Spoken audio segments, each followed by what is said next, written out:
do have respin.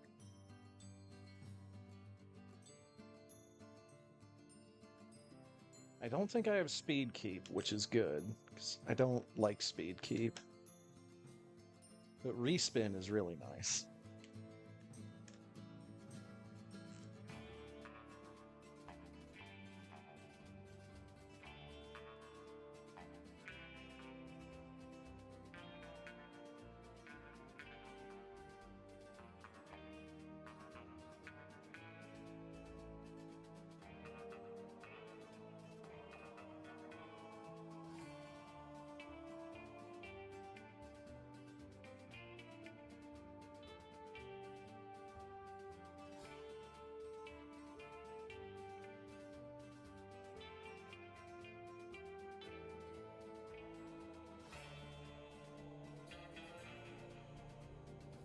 No bomb.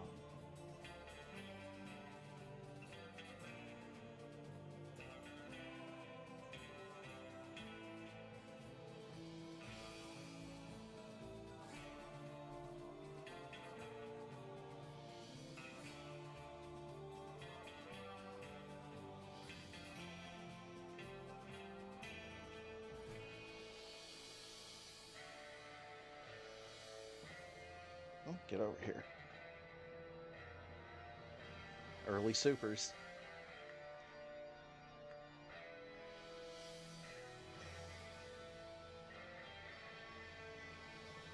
Actually, I could probably go back and do that climb with the power bombs.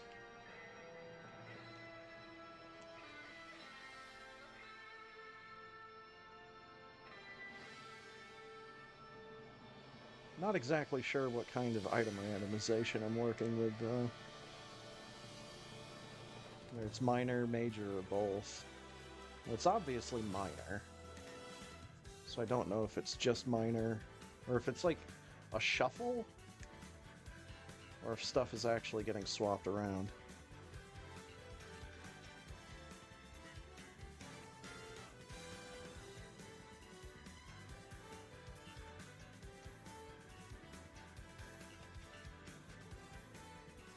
Okay. Lots of stuff is getting shuffled around here, so I probably should go back.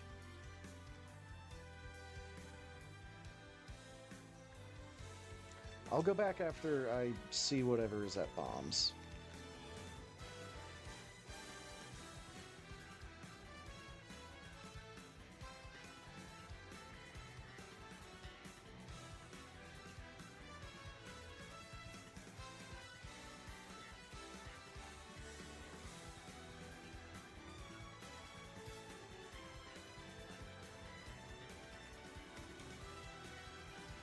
It'll all be. It's bombs.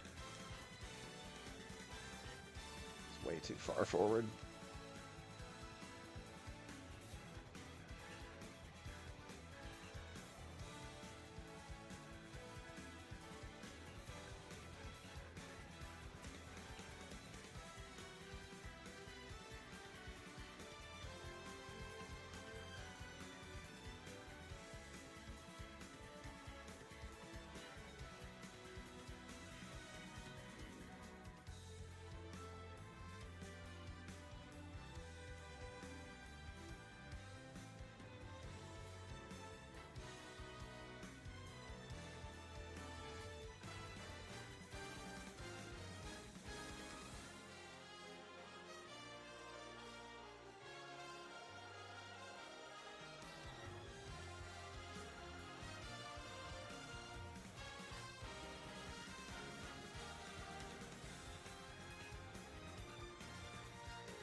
Suppose I can also go see what's in the ceiling.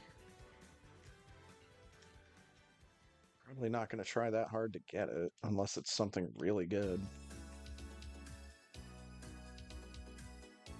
Mostly because I'm really bad at timing that damage boost. And it's just supers.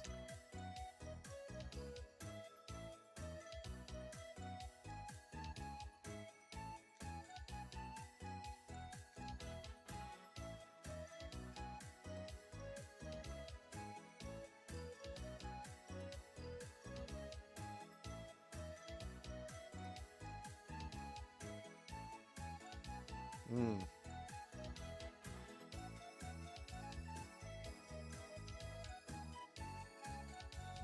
This might be an issue.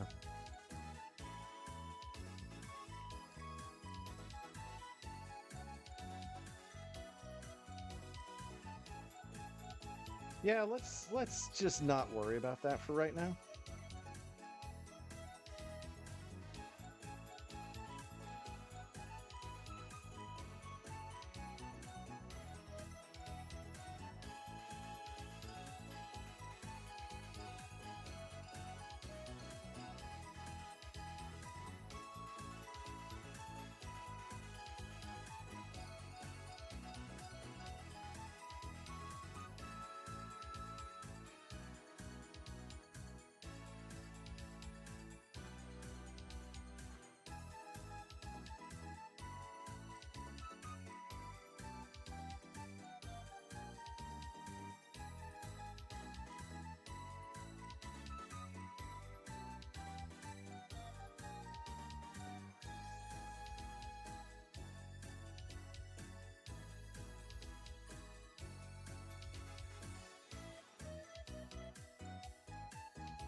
Wonder if I've got save refill on. I do. Fantastic.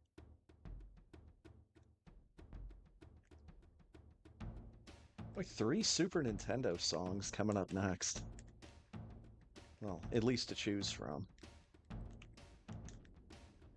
I don't need to use power bombs anymore. I have regular ones.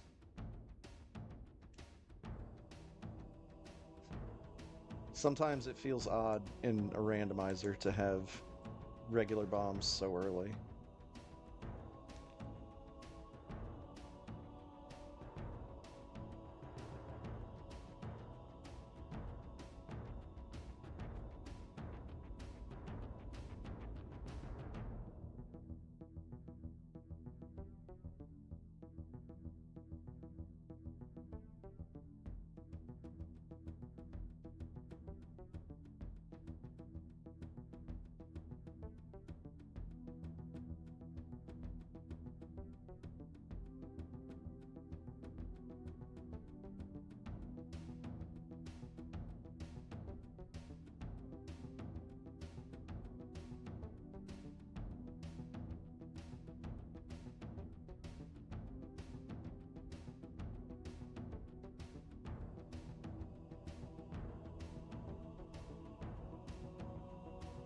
Superty duper.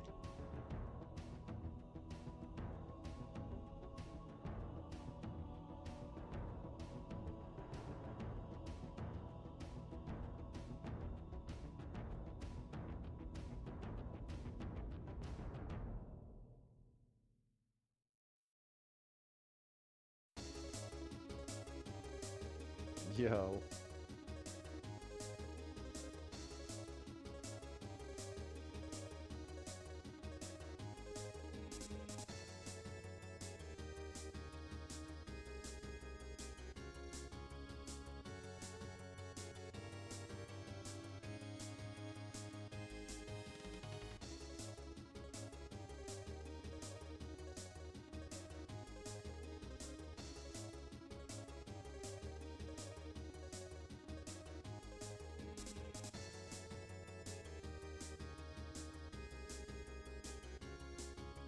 We get some regular missiles? Here we go.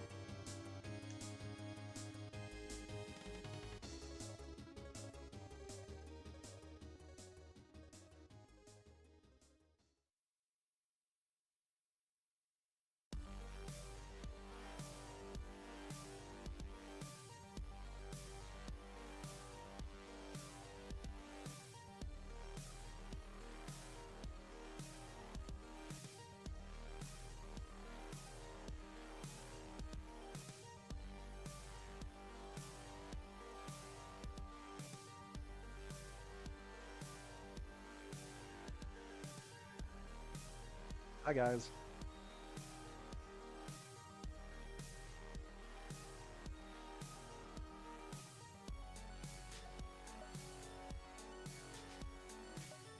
Dog tank.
I feel like I need to scoot my chair closer to my TV. Oh, God.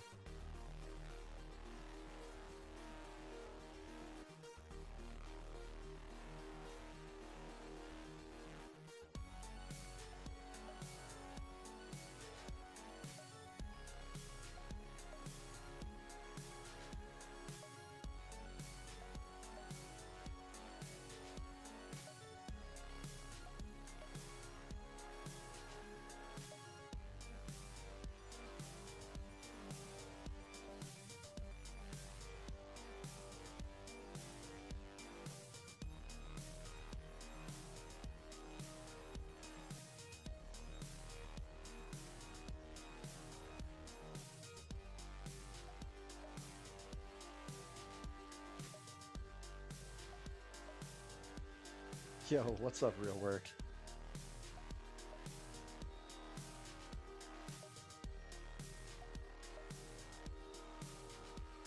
Look at all those squids. A beautiful sight.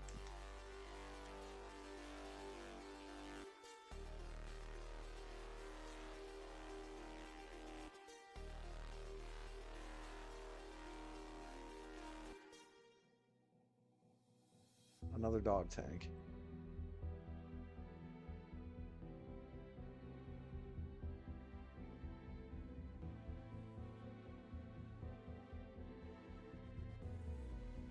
Oh no.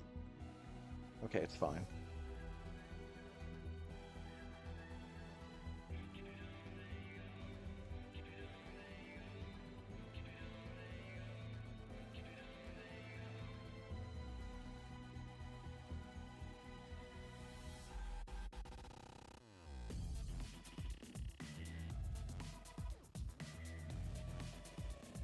I kind of feel like Kraid is about to have a really bad time.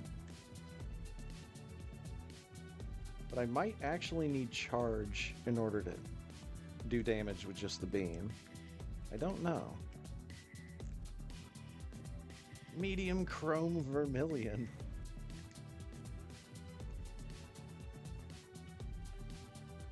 My goodness, my squid apocalypse.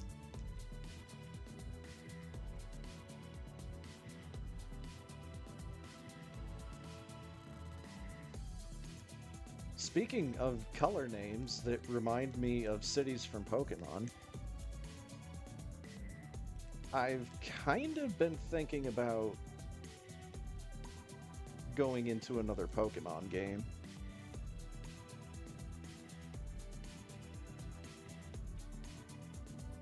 Not exactly sure which one, though.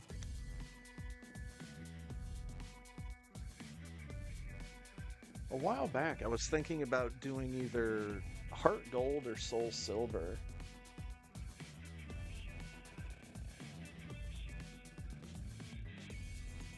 But after a little bit more thought on the subject, I've kind of been thinking about playing Pokemon White.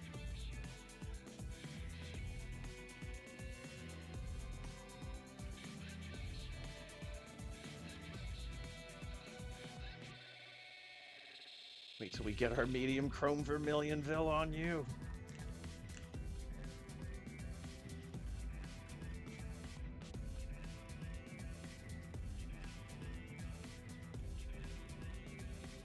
Good block. Good block.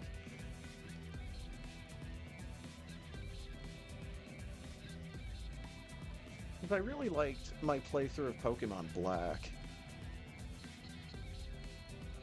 So I figured that Pokemon White is going to be close enough to the same thing, but just different enough.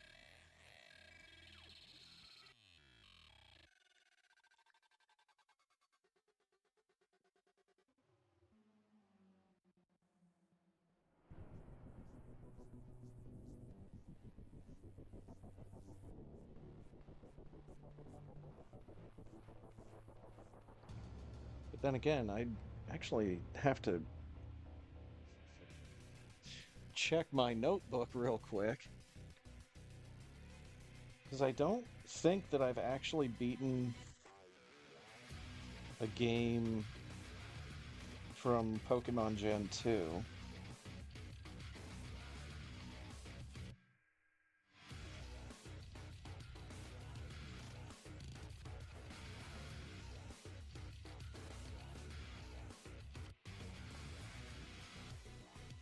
Okay, so Pokemon Diamond was back in 2016. That's handy, Harry. Stick it in the beating a game twice.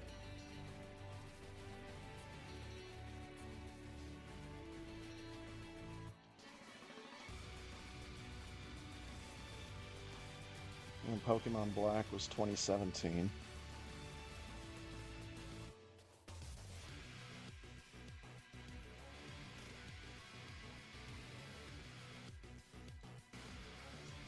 Dude, 2018, now that I'm looking back on it, holy crap. What a year for beating video games.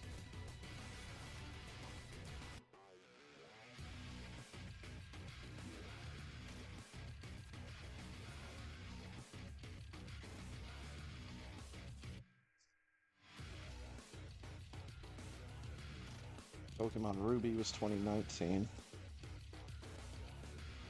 Black 2 was 2020.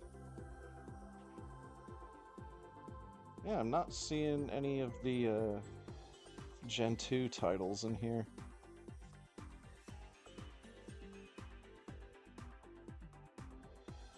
Pearly Bronze.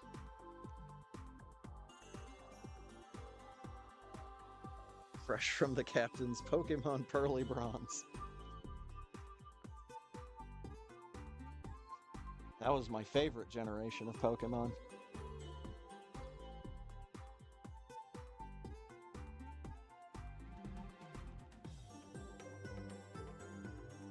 So yeah, I might have to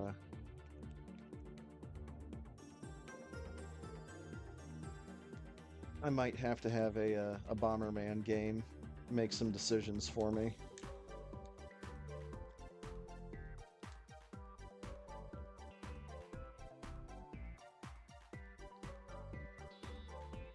Because honestly,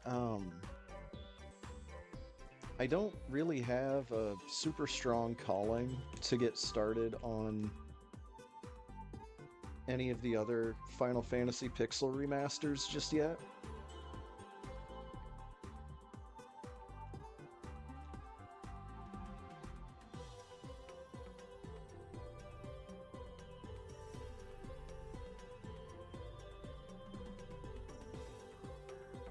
I mean, the Pixel remaster for 6 is going to be fun, regardless of whenever I get to it. Because it has been a long time since I've played vanilla FF6. But since I'm so familiar with that game, I get the feeling like it's going to be a cakewalk for like 90% of the game.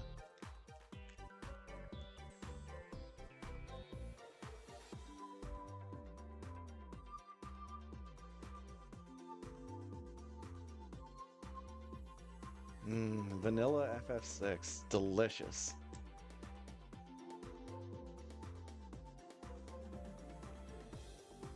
so vanilla you can see the flecks of vanilla bean in it.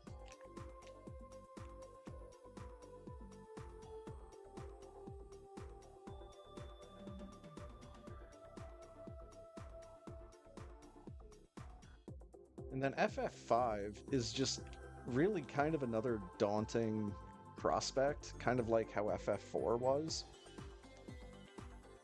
Where the only time I've ever actually beaten Final Fantasy V was with character editors.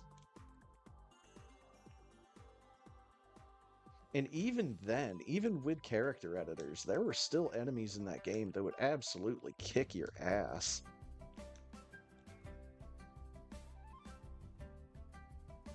So, like, really, it doesn't help that much being max level and max stats.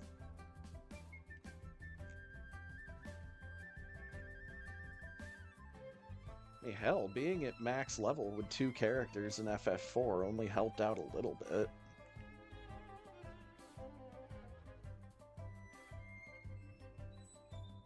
Oh, that ain't happening.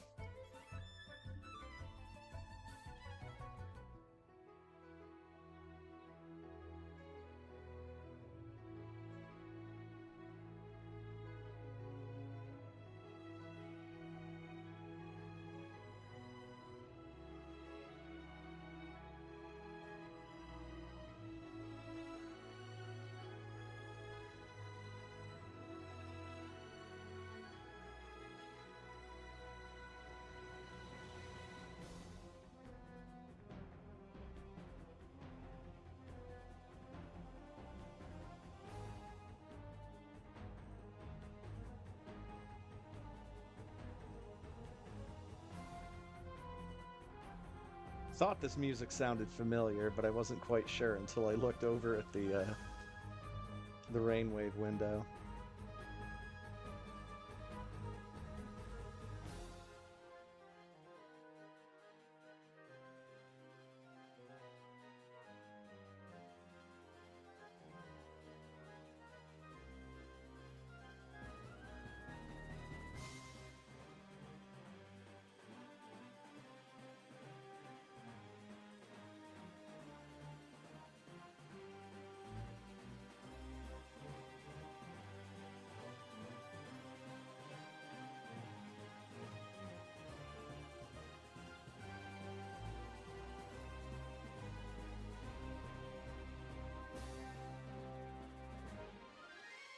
And all I know is if and when I get a new computer, it better be able to play some fucking old video games. Otherwise, I will be pupset.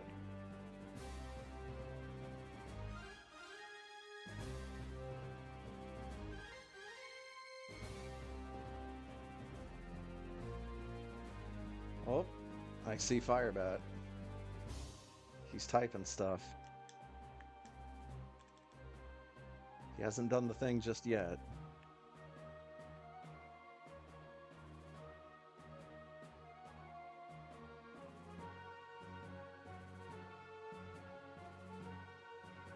We can get you one of those GameCubes. Bro, I am talking way older than GameCube. Besides, I already have one.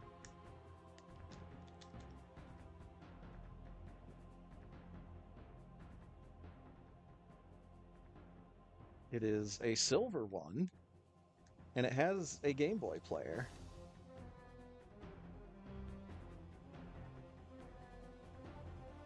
Oh, one of those GameCubes. I see. I see.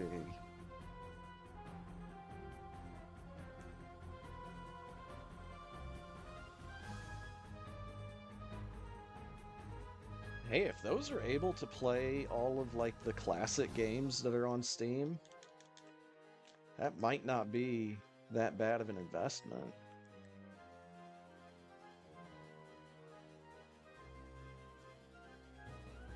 Because, like, I don't think my laptop can play, like, Deadlock 2, for example.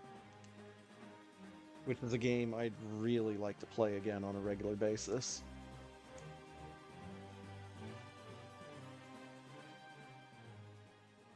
Honestly, I'd like to just play Deadlock 1.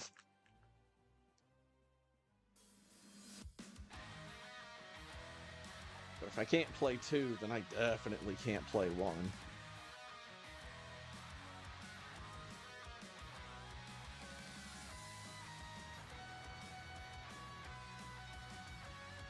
The only real difference between Deadlock 1 and Deadlock 2 is, like, the user interface. All of the UI windows in Deadlock 1 just look like regular Windows 95 windows. Just those gray windows with the dark blue banner on top.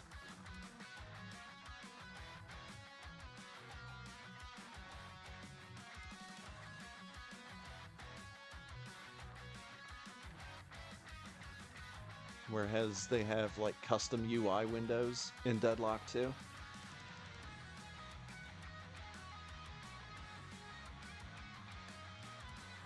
I haven't actually tried to play Lost Eden on the laptop, but something tells me it's not gonna like it.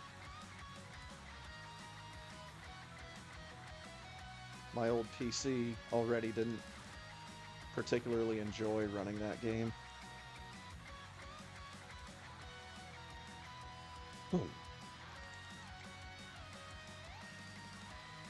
And there's been a handful of games that I've tried out on Steam that just had some pretty noticeable graphical issues.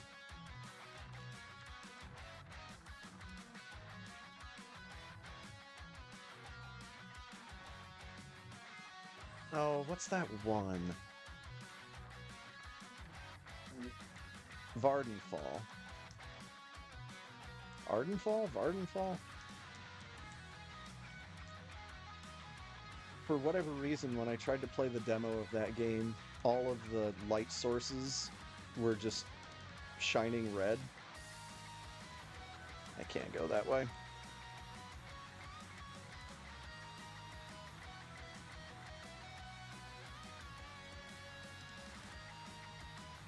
Wait, then how do I get down to the guy?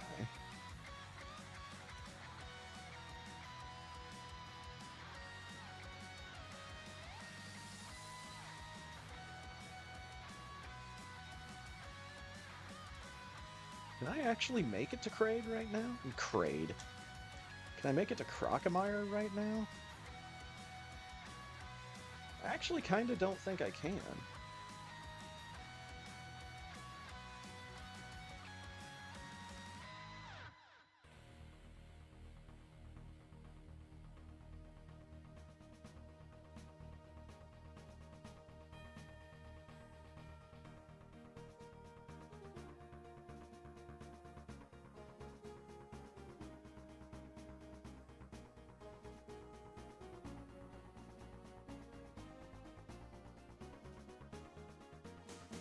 Can't go this way.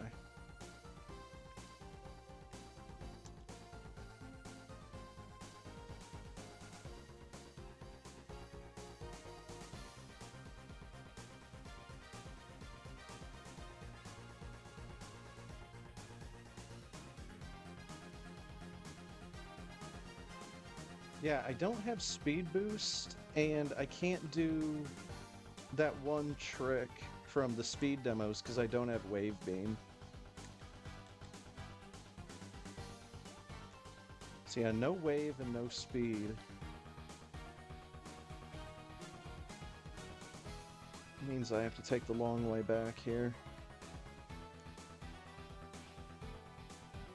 I can get into wrecked ship pretty easily, but I'm also keeping an eye on my time.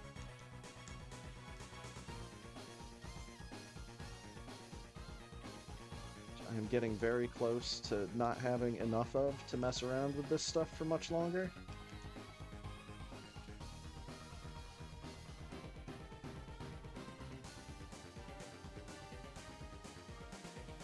That's not it.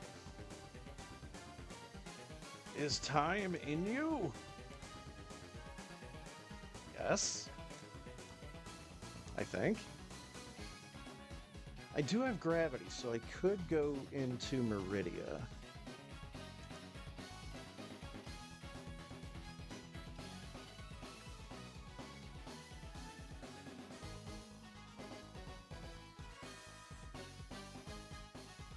I don't have high jump.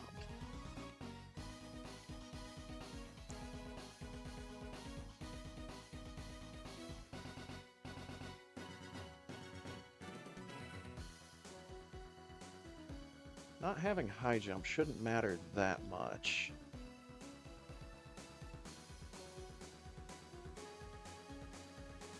Most of the jumps in this place are doable without high jump.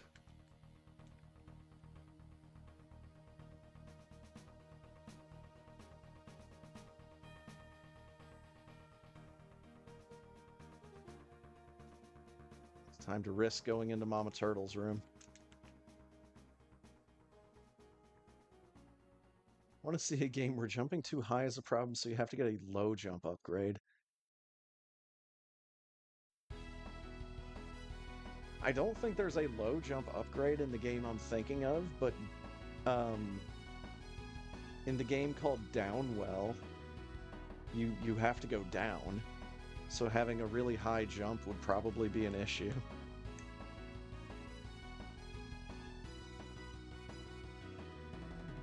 For as much as I like Downwell, I'm really bad at it.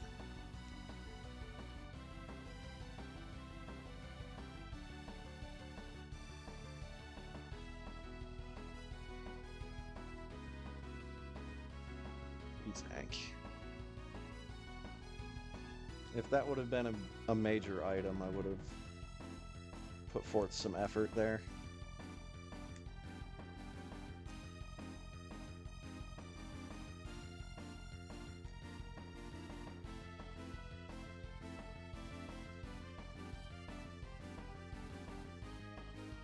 Okay.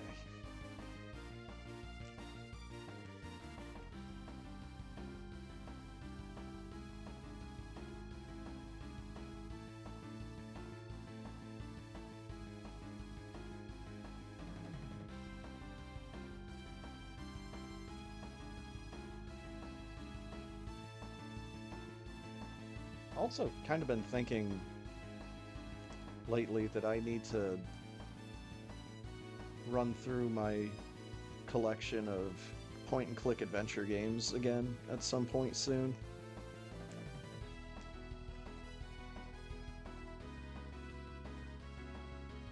It's been far too long since the last time I played Loom. I mean, it's been a long time since I've played any of the point-and-click adventure games that I love as much as I do. But Loom is definitely the one that stands out, because that is a fantastic video game.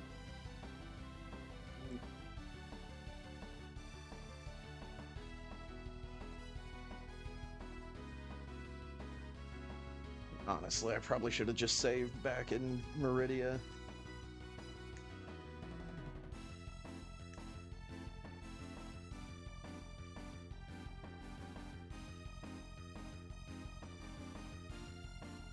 Ooh.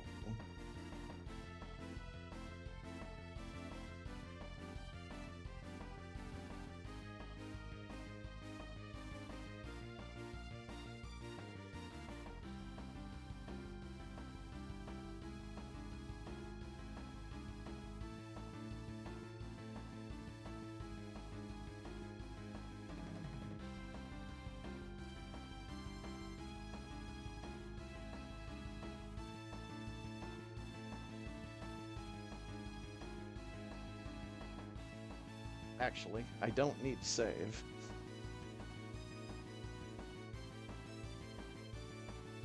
I didn't need to exit out of the emulator menu, though. That was a bit of a mistake.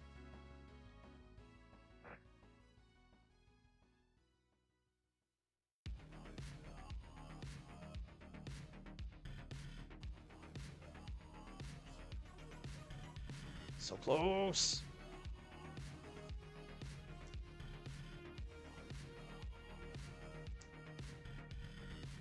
Hmm.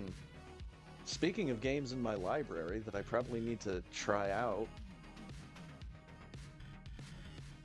Rainwave is once again reminding me of games in my collection. Okay, I need a hat.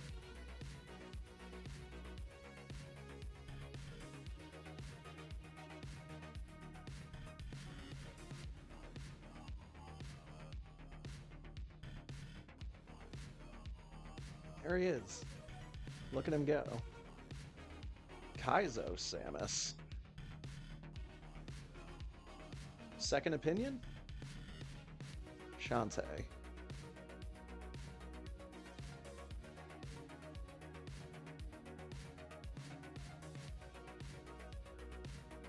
forget what the deal is with Kaizo Samus. Also, she's not in that folder.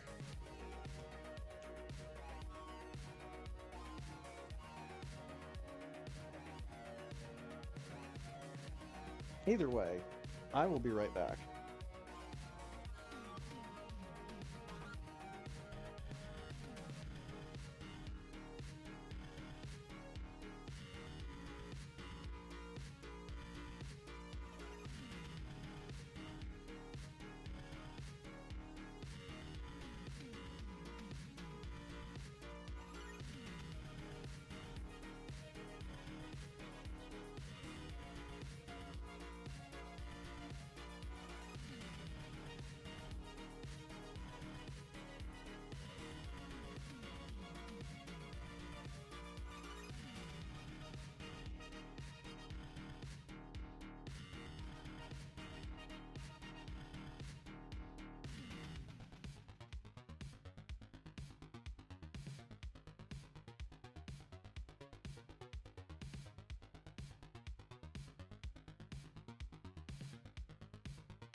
All right.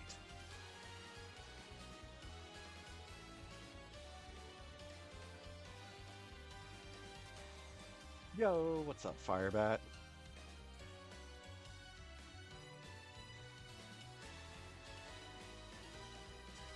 Take a dive real quick and see what I've actually got installed on Steam right now.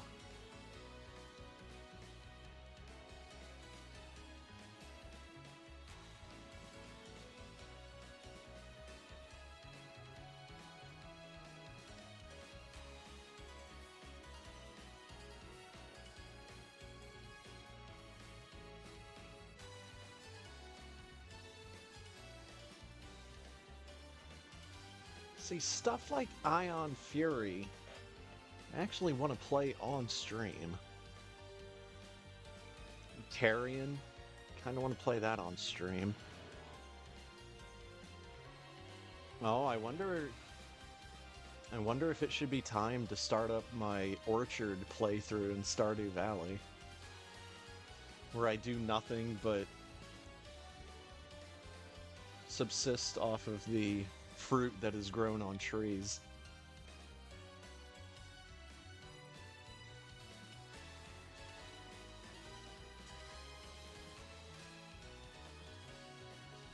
I might have to have the cheaty character spend an entire day calling the department store.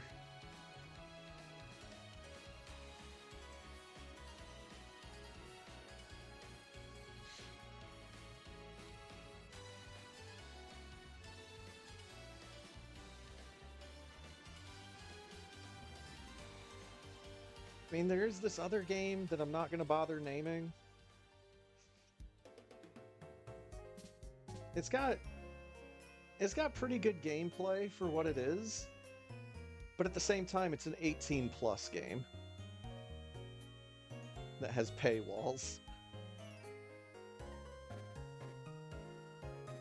And I already have another one of those that I'm not playing that much anymore, so don't know how likely it is that I'm going to spend a whole bunch of time with either one of those. I do still have the Vagrant installed. The Vagrant is an interesting one. It's got a very similar art style to like Dragon's Crown or Odin's Sphere.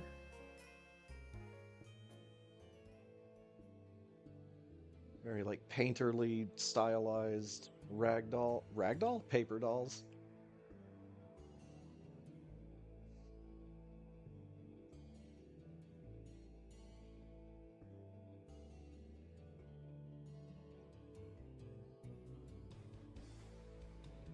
And if I'm gonna really start diving into a game that requires me to move my mouse closer to my chair by half a foot, then, then that's Starbound, or Terraria, or Morrowind, or Torchlight 2.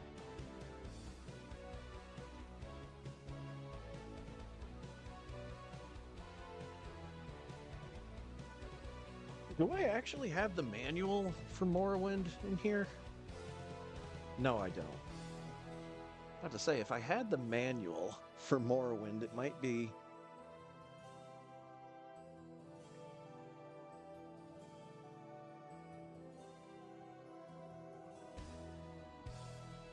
might be kind of easy to just map the controls real quick, but...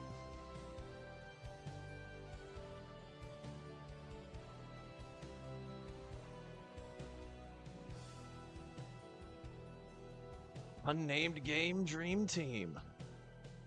So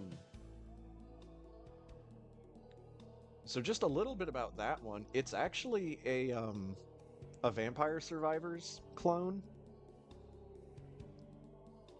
but it's 18+, so I wouldn't be able to stream it.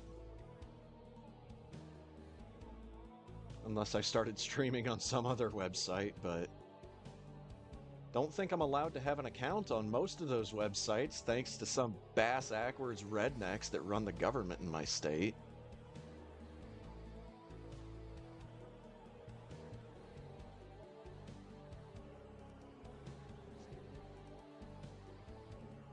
Fighting really hard against internet anonymity.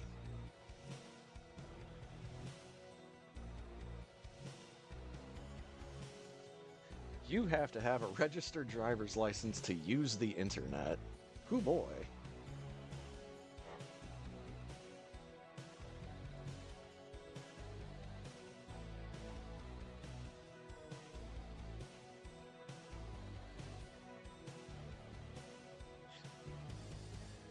No thanks.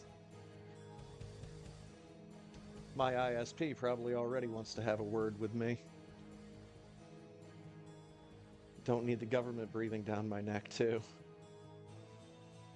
It'll just be bad for everyone.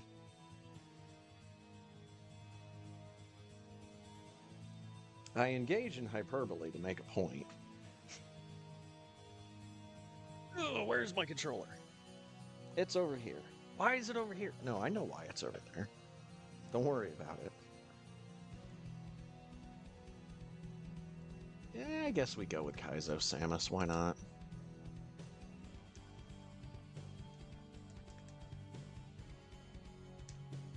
Not really jazzed about the color scheme on that first couple of suits. But Gravity looks like it's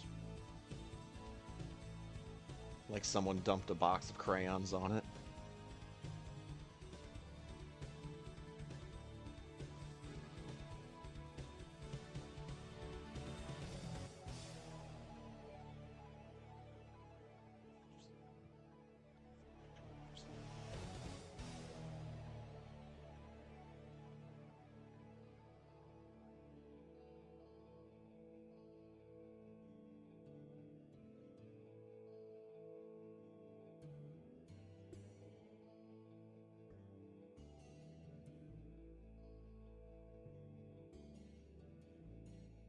Oh, there's Telemorph.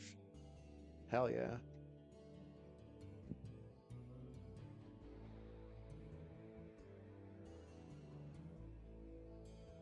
The other thing is, I actually need to look through what games I don't currently have installed and see if there's one of those that calls out to me more than any of the others.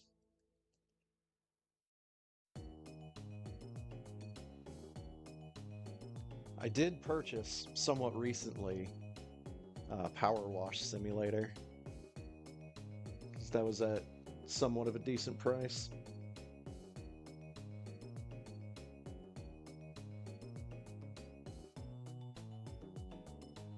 Bedazzled bean. Delicious.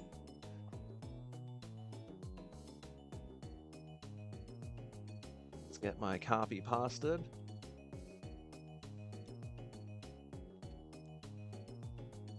Let's get ready to get ready.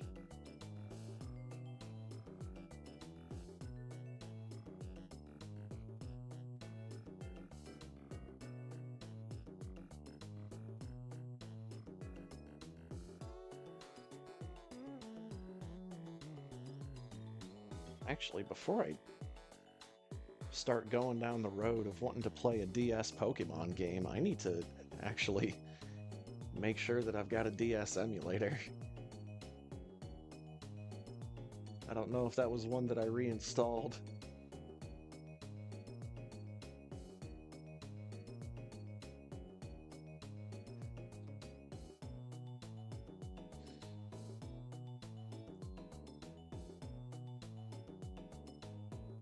No.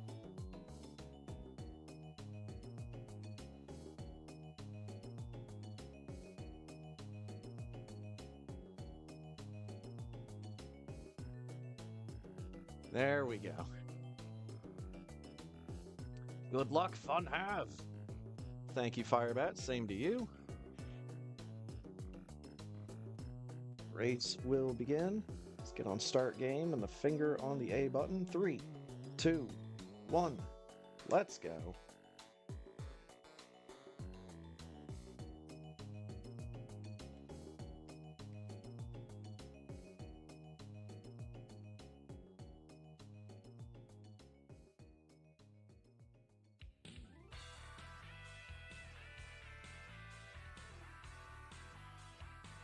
Alternatively, I am a little curious about physical DS capture devices.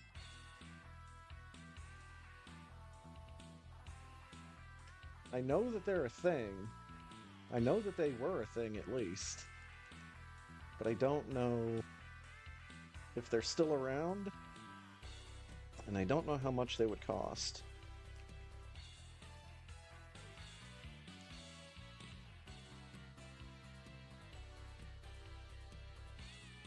I remember hearing years ago that 3DS capture devices were actually pretty expensive.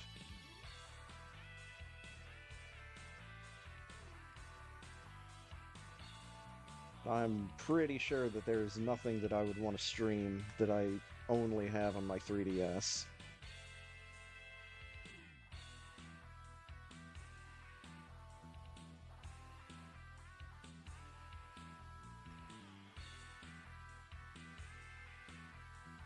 $42.93.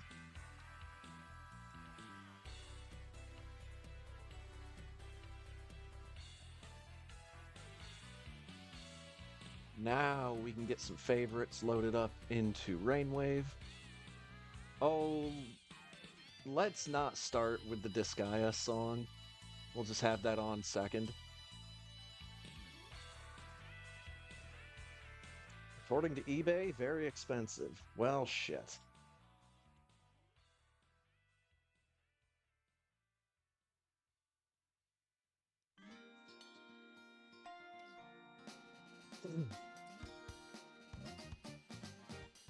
Because I did the software modification for my DS Lite,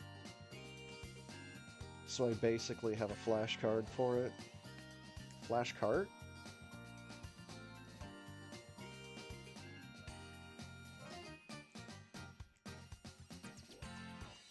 I missed the door. Call the SWAT team.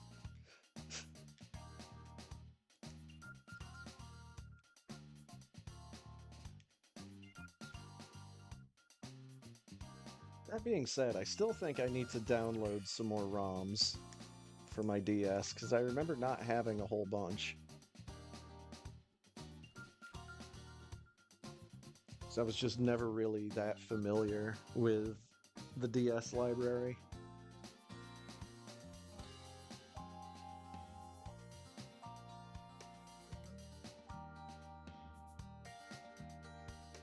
I do remember the DS game for Thor: God of Thunder looking like surprisingly good.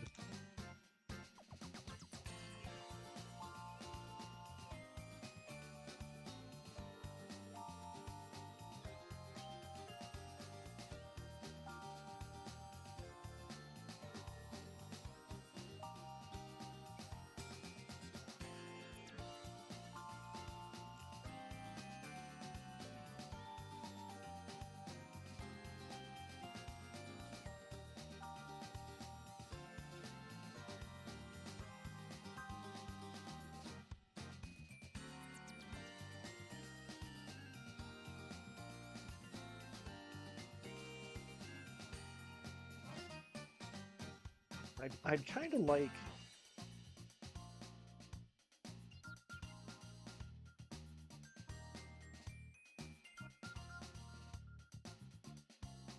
I don't know. I'd kind of like the next big game that I dive into to just be more of a casual thing. Kind of like how the Final Fantasy Pixel remasters have been.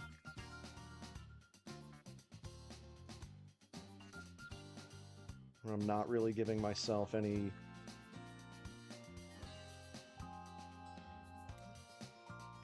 notion of like a time limit or whether or not I actually want to stream it.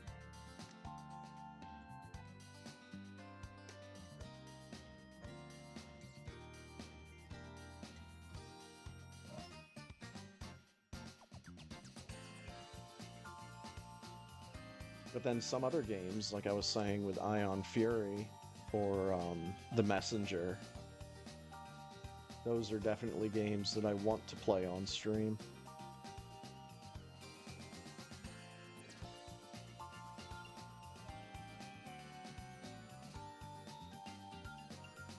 I guess Deedlit and Wonder Labyrinth is on that list as well, because I haven't gotten going on it yet.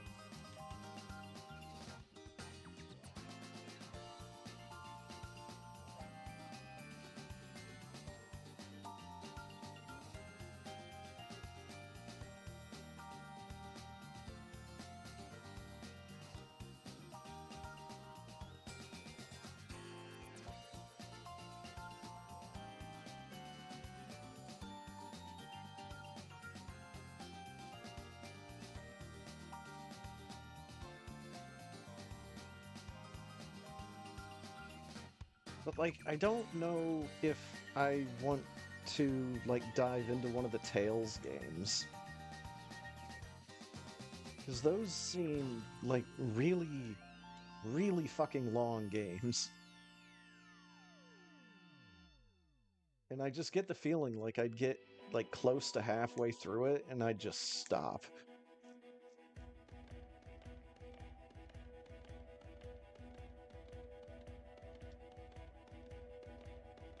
Kind of want to see if I can find something that's a little shorter than one of those. But still something that's most likely not just like a single sitting game.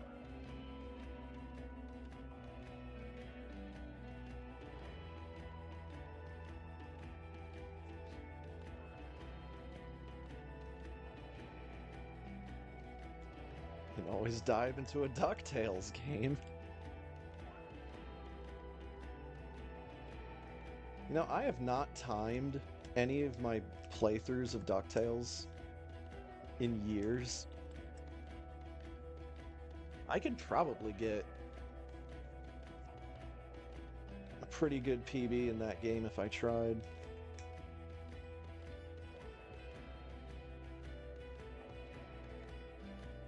I also kind of want to look up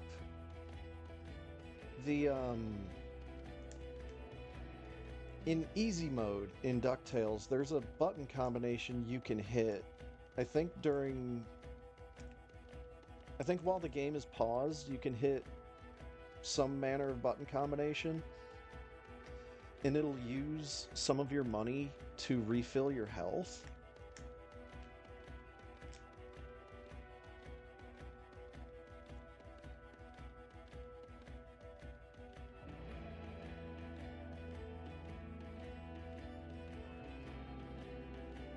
I remember that coming up when I think it was Feasel. It was doing kind of like a beginner's guide for speedrunning DuckTales when it was going to be in one of the big 20 NES blind races.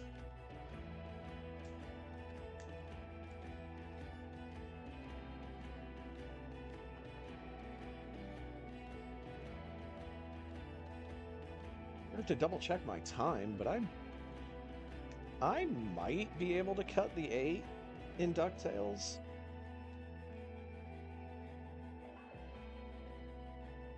Maybe not by much, but I could probably do it. All depends on how the Himalayas go. That's the one level that gives me more trouble than any.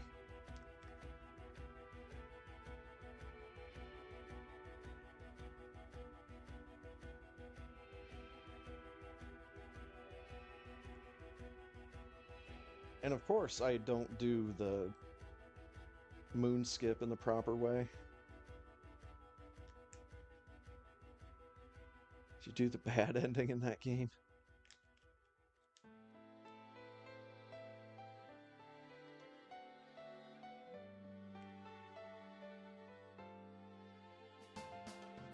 Not sure what you mean, but I don't think so.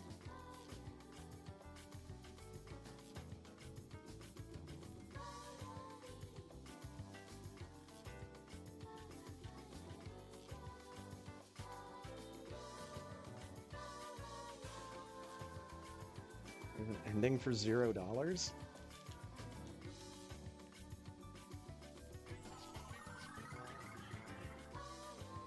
There might be.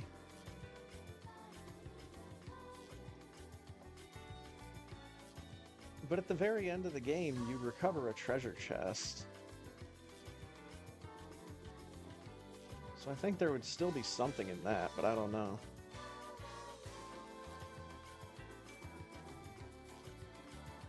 I think you'd probably have to do that trick where you use your money to refill your health.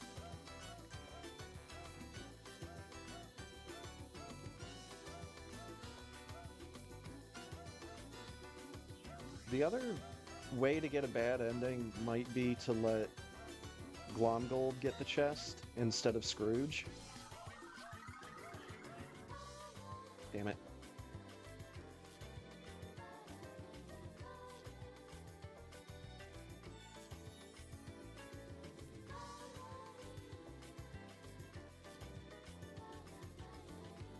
LOL got the bad ending in DuckTales Remastered.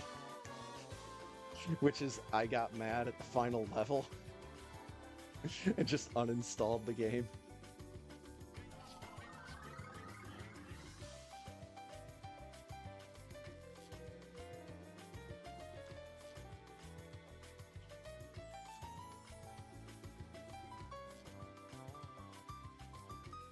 But yeah, if there's a $0 ending, then I would assume that it's with using the health refill trick.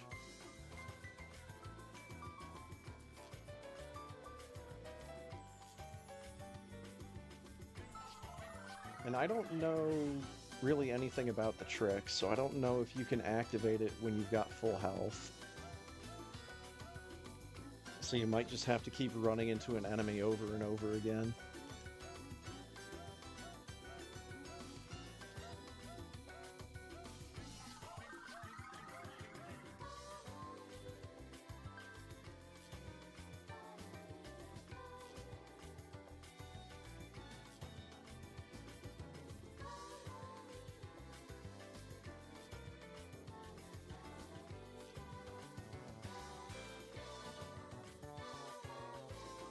Jump, Samus.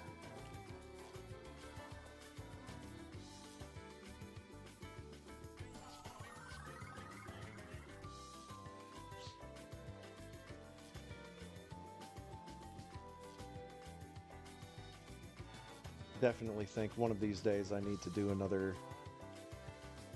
another Steam stream where I just pick a whole bunch of games at random and play them for like 5 or 10 minutes a piece.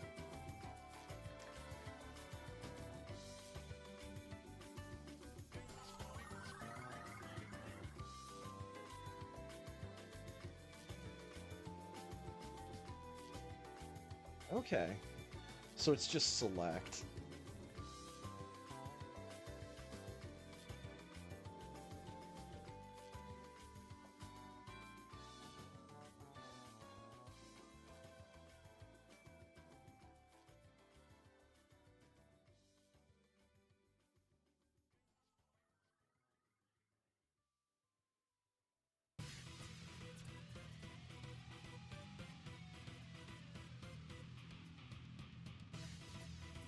Thanks for looking that up, real work.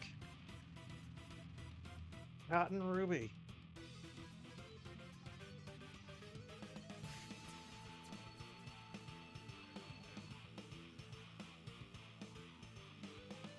That's no Ruby. Someone just pricked their finger while picking the cotton.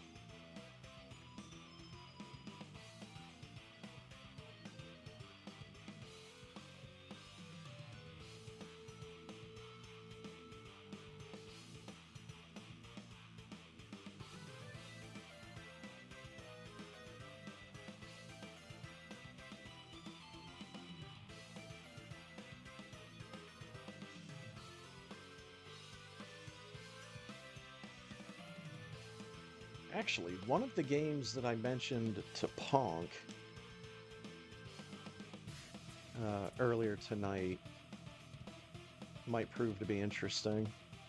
It's a Warhammer 40k bolt gun. I haven't even tried that game out yet. All I know is it looks really good. And I hope it plays really good.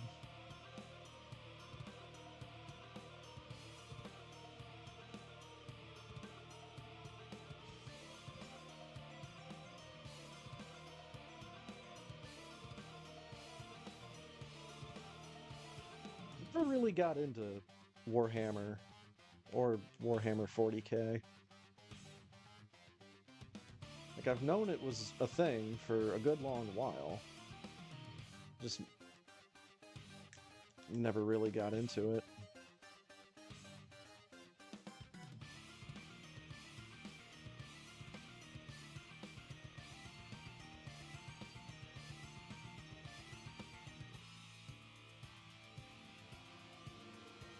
I think this is just one of those things where I need to just look through my Steam library and make a list of like 8 games.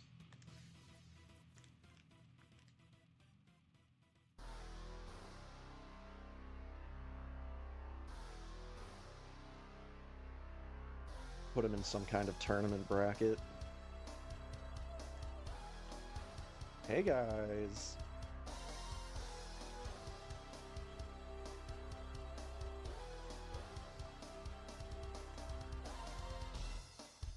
Rainwave is making a good point, though. Could this plug in my N64 and play some GoldenEye?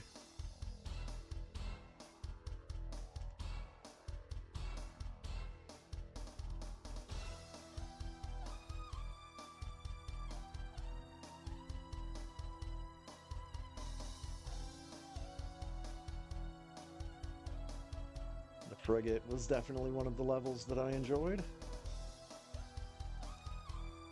Because on Agent difficulty, I think your only objective was to just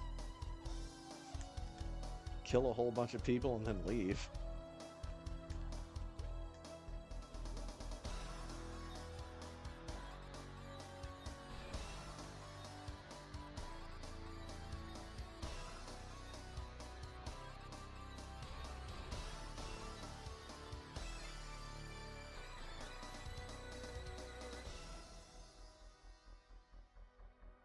Also, GoldenEye does something with its soundtrack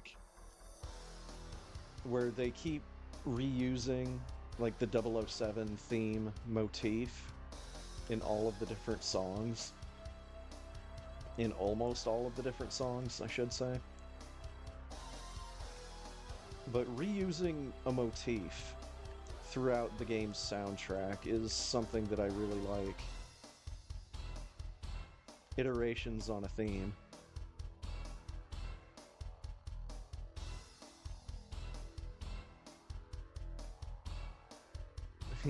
It's the reason why I like Mario is Missing as much as I do. Because they have, like, a handful of iterations of that Mario theme in a bunch of different styles. And that's why that is the superior Mario educational game on the Super Nintendo. Mario's Time Machine fucking sucks.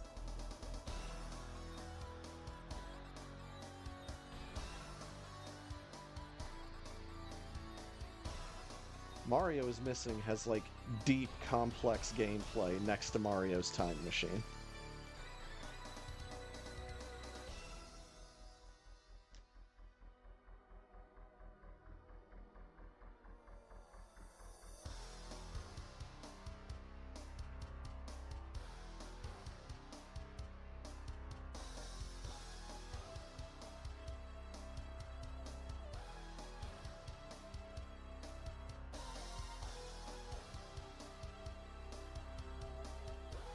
Reiterate what I've said in the past. There is only one single redeeming quality about Mario's Time Machine, and that is the fact that it has a single good song on its soundtrack. Only one.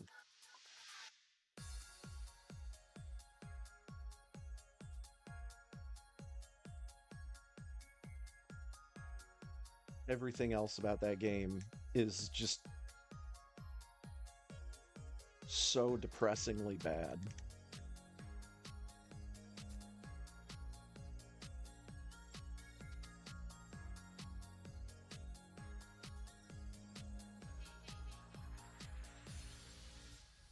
Mr. Krabs!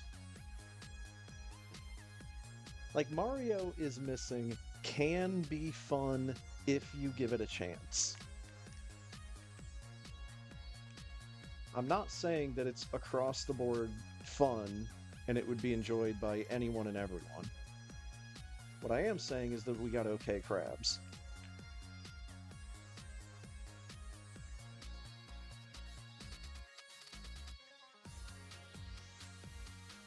The real thing I'm saying is that Mario is Missing is by far not the worst video game I've ever played.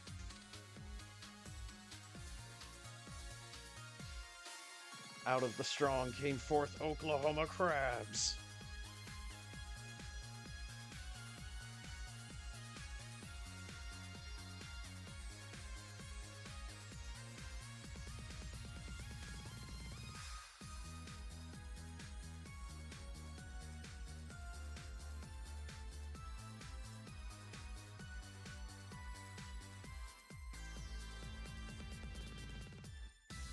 I was about to say, what's a non-educational game that I can think of right off the top of my head on the Super Nintendo that's actually worse than Mario is Missing? And it took me like a split second, and I'm like, oh yeah, Bill Lambier's Combat Basketball. I'm still not sure if I understand how to actually do anything in that game.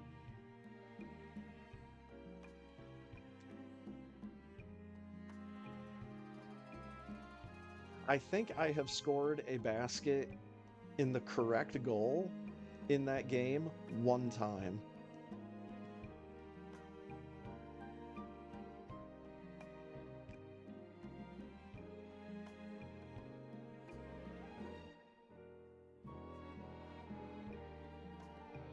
I don't know if it's like some kind of weird ass timing thing in order to actually shoot the ball, but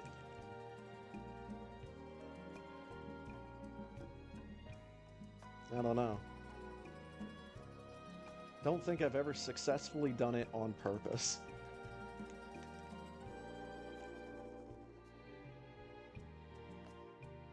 Got him. Get some.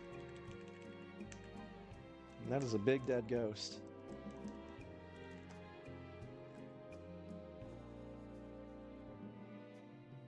How do you kill a ghost like this?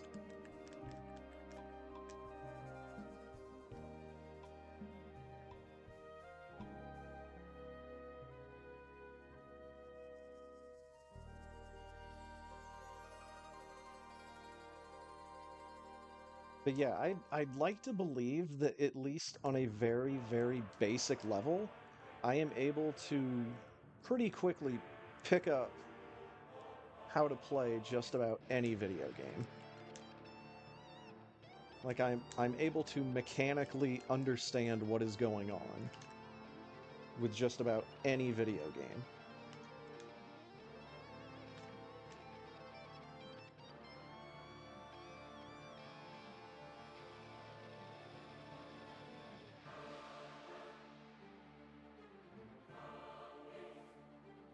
But man, oh man, I do not understand Bill Lambier's Combat Basketball,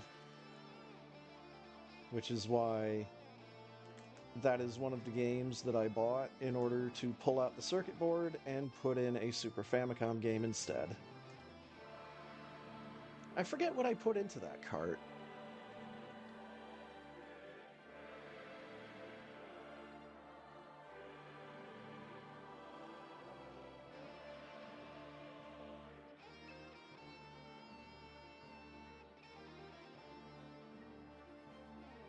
Yeah, and that's why I wanted to throw in the qualifier of just about any video game. Because I don't think I've ever actually tried messing around with too many flight simulators. And I don't consider Star Fox to be a flight simulator. Consider that to be an on-rails shooter. I consider that to be the ceiling. And I'll have you know that it is still there, and it is still structurally intact.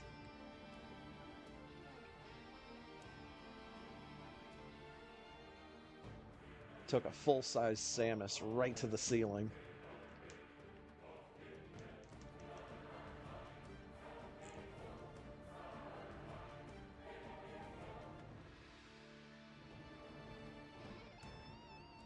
Star Fox was the exact flight simulator I was thinking of.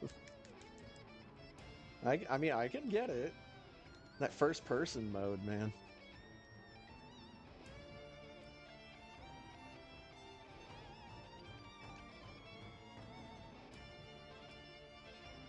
Star Fox was definitely one of the games that I was super excited to play when it first came out.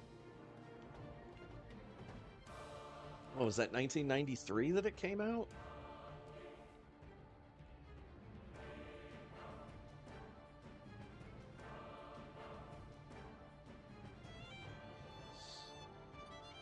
Yeah, dude, same.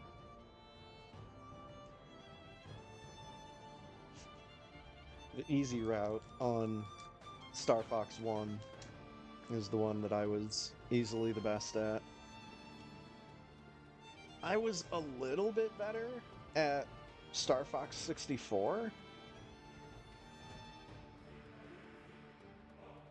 I was actually able to get to the secret worlds pretty reliably at a certain point. Um,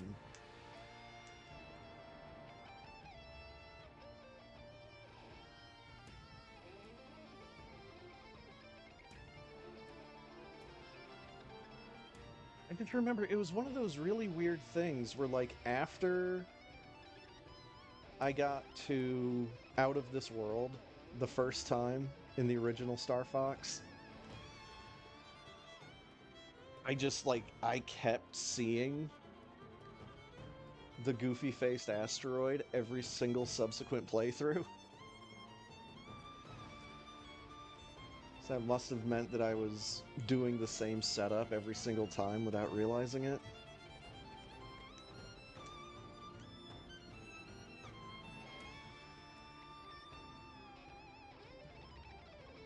Yeah, one of these days I need to do a stream where I play Star Fox and then Star Fox 64 in the same sitting.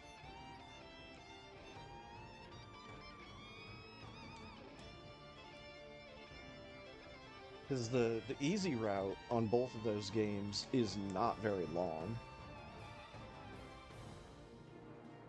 It's only like, what, 5 or 6 levels? And none of them are particularly long.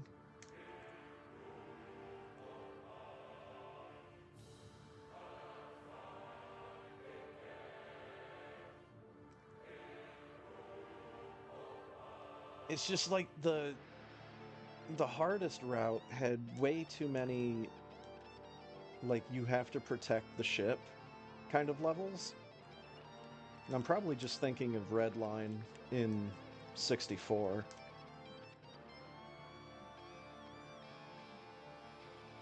But I'm not a fan of those levels in Star Fox where you've got to protect the Great Fox or you've got to have some other kind of objective besides just getting through the level. Because even with some of those, that's still a challenge.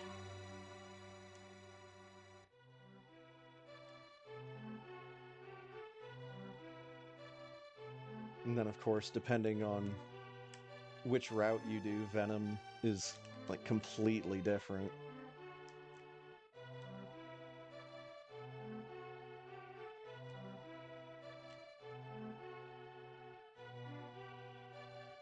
Just give me power-ups and a fun boss. That's all I want. Exactly.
suit looks like it will overheat when you go fast.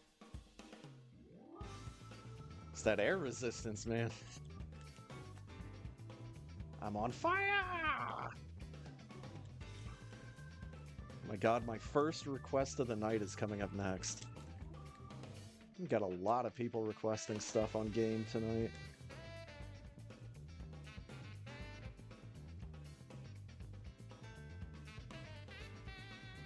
I'm not complaining, most of it has been really good.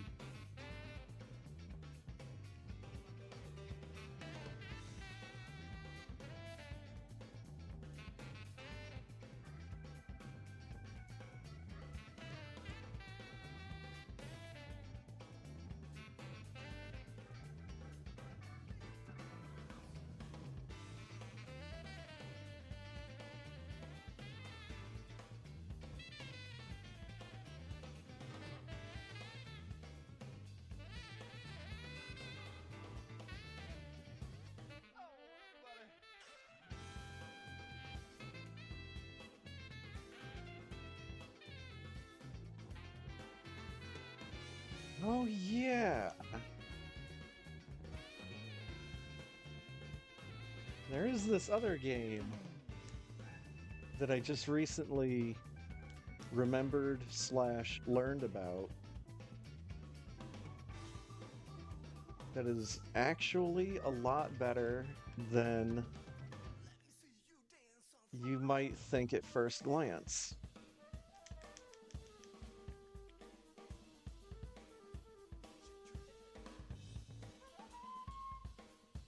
And that would be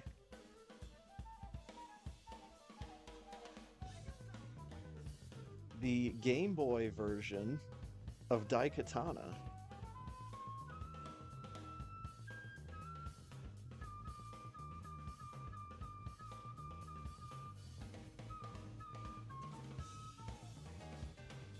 Because much like the Ultima games that are on the Game Boy,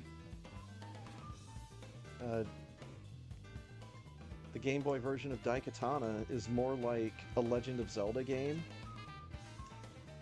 than it is the game that it's actually based on or supposed to be a port of or whatever.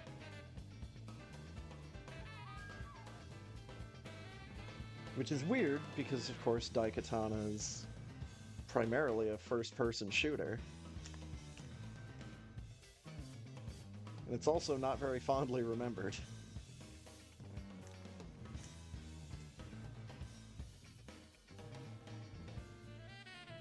But to see that the Game Boy version of it is more like a Zelda game gives me some hopes. Still don't think it would be a single sitting game. Still think it would probably take like 2 or 3 sessions at the very least to get through.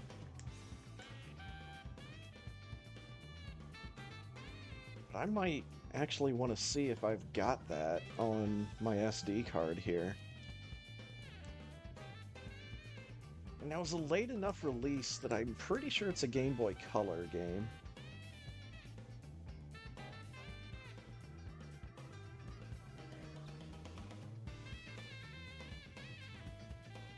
It's one of the guys that does the game analysis videos that I like. I think it was Fintrovert that did the video on Daikatana. And yeah, the original FPS, I'm not so sure about. But the Game Boy game looks pretty good.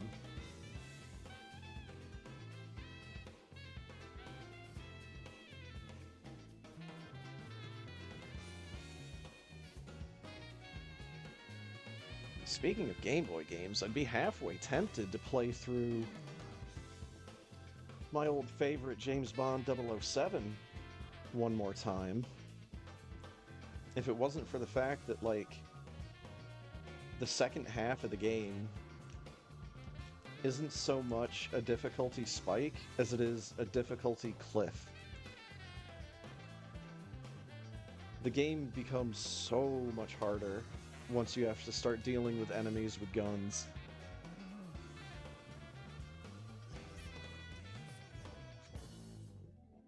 But then, like, I remember the last dungeon of the game actually being a lot of fun.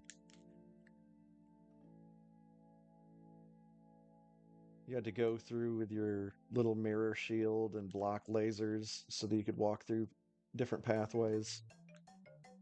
Hell yeah.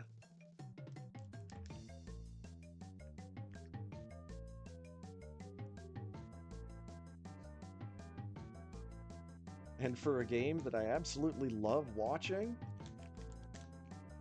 but don't think I'll ever actually have a super strong desire to ever play again because of aforementioned difficulty cliff, that would be Plock. Oh my god. Game is so much more difficult than it has any reason to be.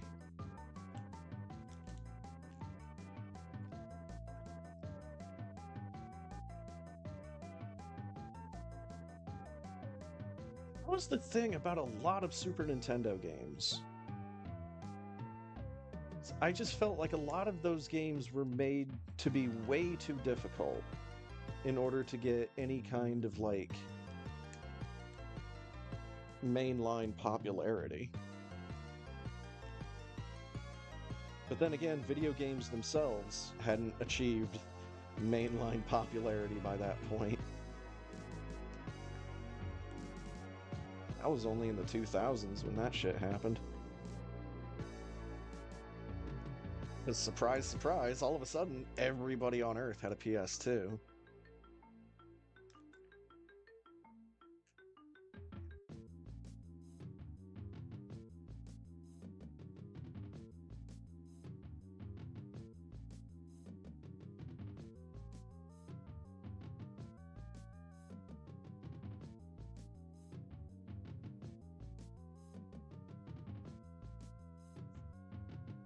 Oh yeah, dude.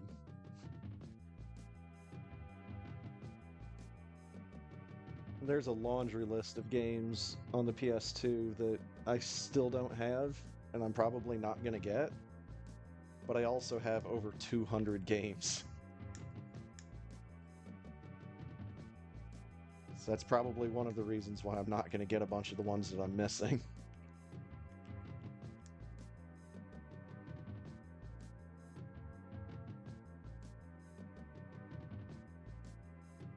I'd have to double check backloggery, but I've only beaten / completed like a small percentage of the games I have on PS2.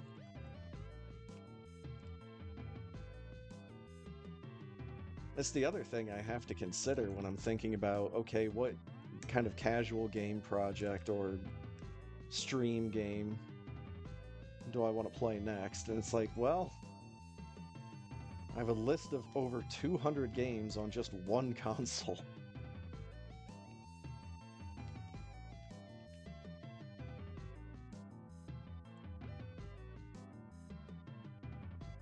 I have many times that number on Steam.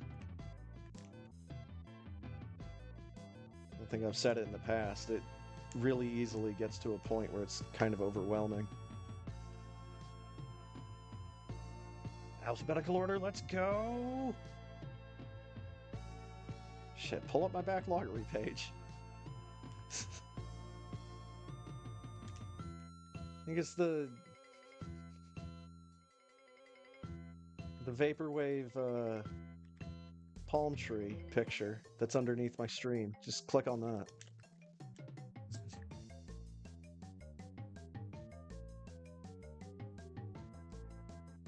What would the first game on that list even be? Something with numbers.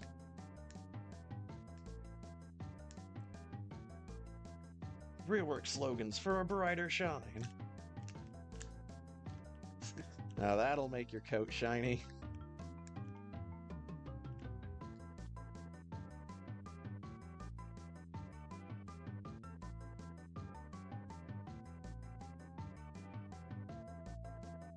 Because so much is writing on your something with numbers.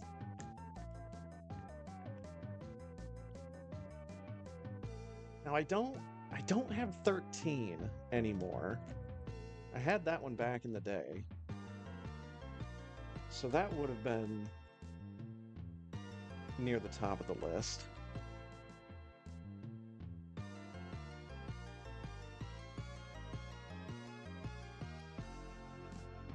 Oh, this is going to keep my brain occupied for a while, instead of focusing on playing a video game.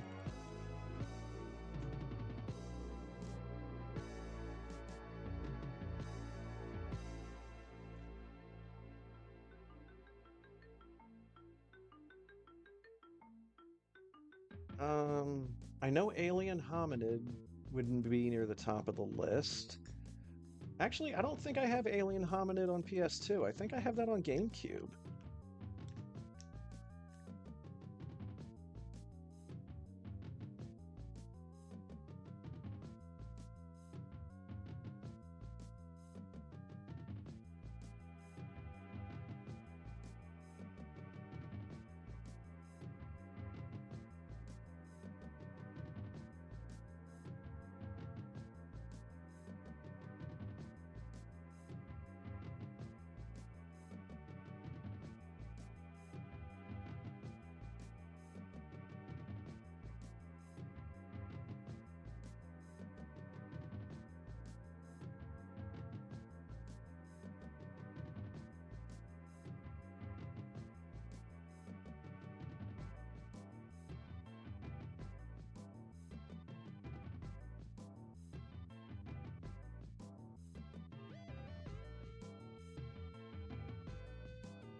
Get back down here. Because I don't have an Armored Core game. I don't have an Army Men game. Oh. Now I have to sit here and try to think of PS2 games that begin with either numbers or A.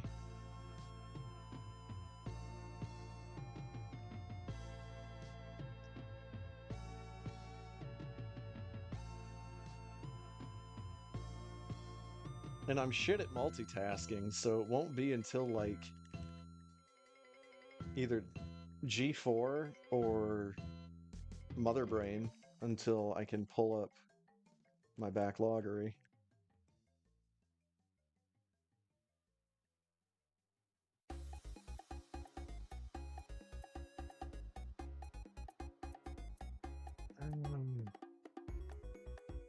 No, I think the game that I'm thinking of didn't have Army in the title. I think that one was called Future Tactics.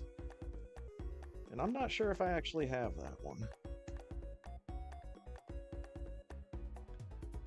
I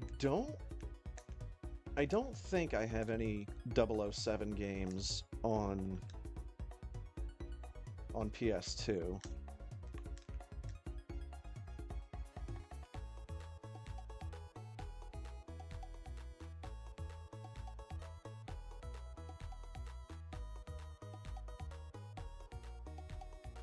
Plus, I thought that the only 007 game that actually started with the numbers was the racing game.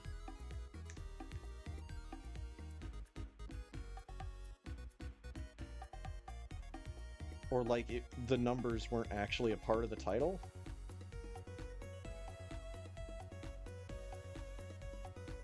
Now that's an interesting one. I don't think I have any of the Dot Hack games. Although I do definitely remember being intrigued by the idea of those games.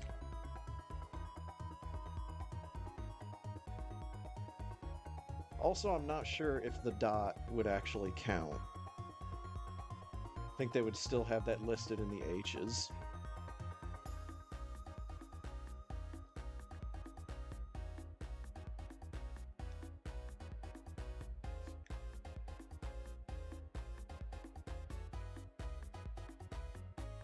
Alright, how shitty am I at multitasking?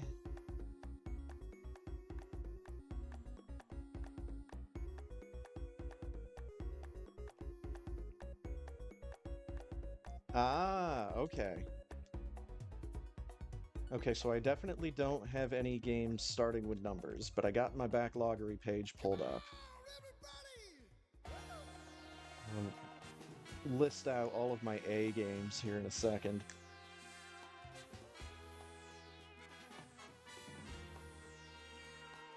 Once I can find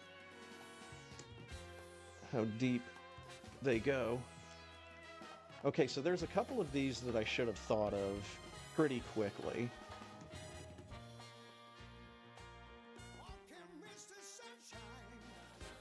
The first one on the list is The Adventures of Darwin.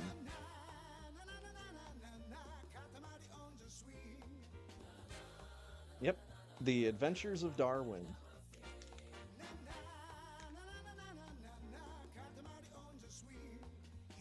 Then we've got Ape Escape 3, Ark the Lad, Twilight of the Spirits, Arena Football, Astro Boy, and Auto Modelista. Those are all the games I have starting with A on PS2.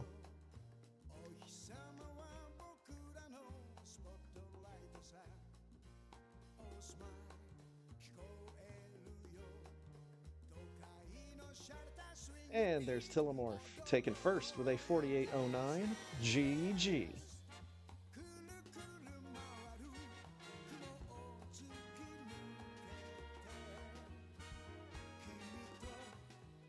I'm gonna say, I like the palette on Gravity Suit here. Very colorful, and the on-fire speed booster is a nice touch.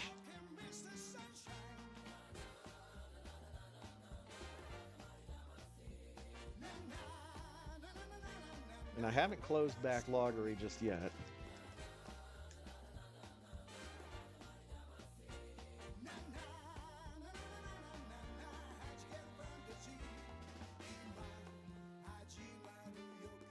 So the B games, I have Baldur's Gate Dark Alliance 1 and 2, Battle Engine Aquila,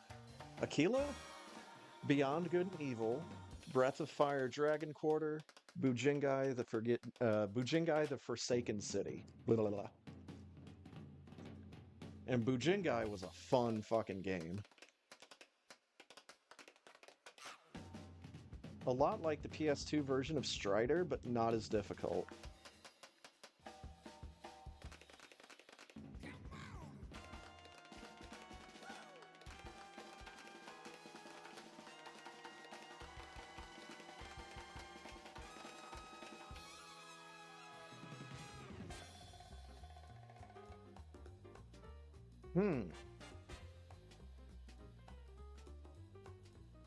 Thank you.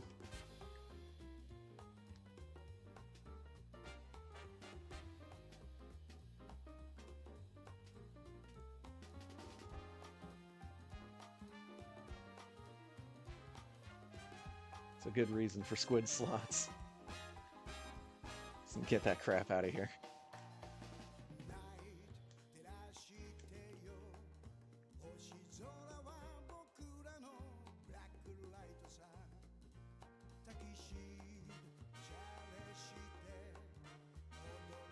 Silly thought, but I kind of wonder which PS2 game, or I guess like which letter, do I have the most representation of on my PS2 collection?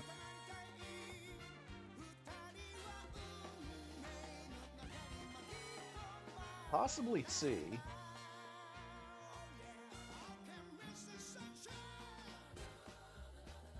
Kind of like either C or S.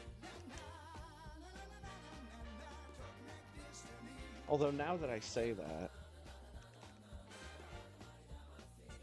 you have to compete with L.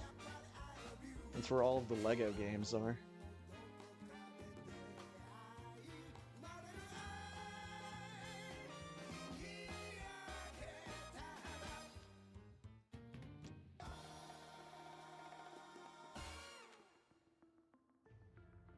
Okay.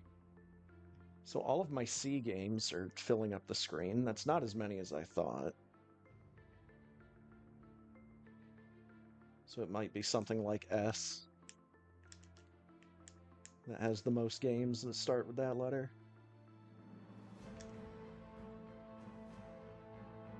Let's see, so we have Capcom Classics Collection Volume 1.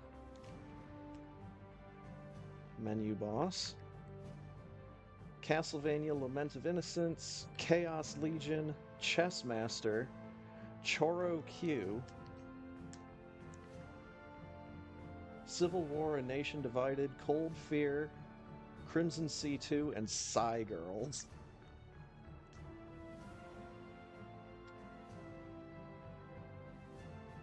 Boy, that's a killer's row right there, man.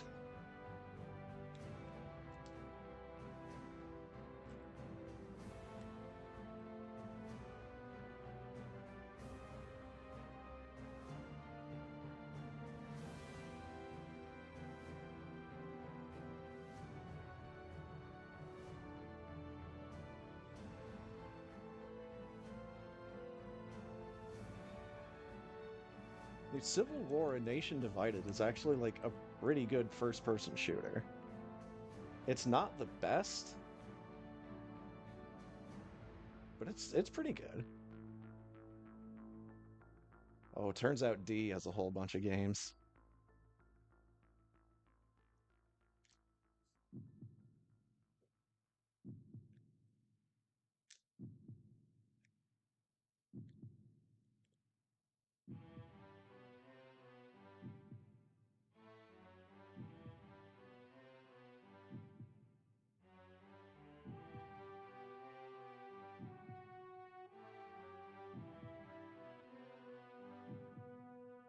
Haha.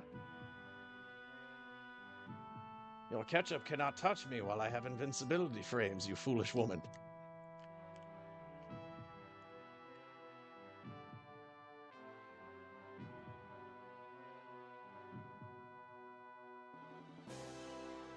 Let's see how quickly I can run through this. So we have Dark Cloud, Dave Mirra Freestyle BMX 2, Dawn of Mana, Devil Kings, Devil May Cry 1, 2, and 3, Dirge of Cerberus, Final Fantasy 7, Disgaea 1 and 2, Dragon Rage, Drakan, The Ancient Gates, Drakengard 1 and 2, and Dynasty Warriors Gundam 2.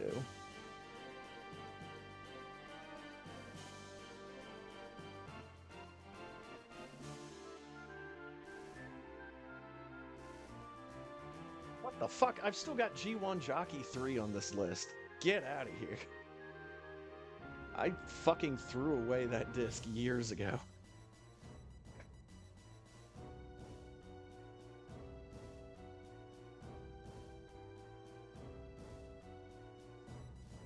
It's a visual novel slash horse management slash horse racing game. And I played that game for about 10 minutes to realize that that game is not for me.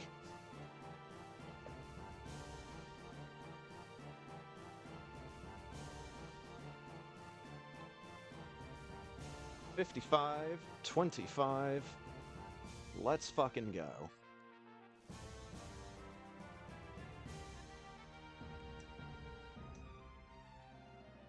think what I'll do here in a second is I'll probably just do a window capture on Backloggery. Just scroll through that real quick before I actually decide what I'm going to do for the intermission. Okay, Screw Attack is on.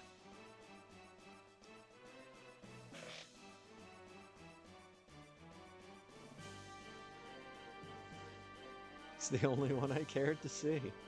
There's nothing to see. It's all text boxes.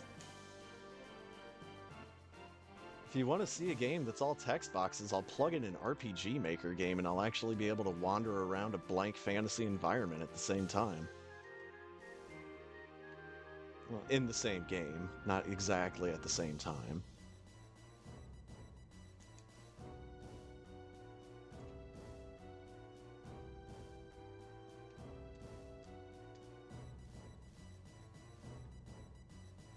Actually, the two RPG Maker games that are on PS2 have very different graphical styles.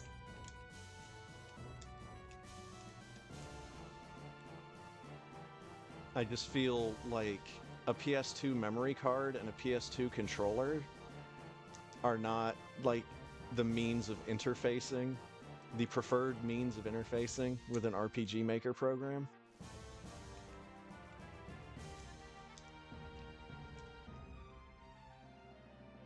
Much less so the PS1 versions of all of that, which I also have.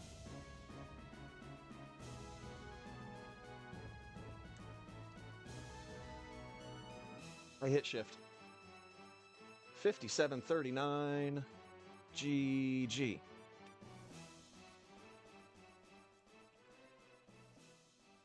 And I can erase my rip from last week.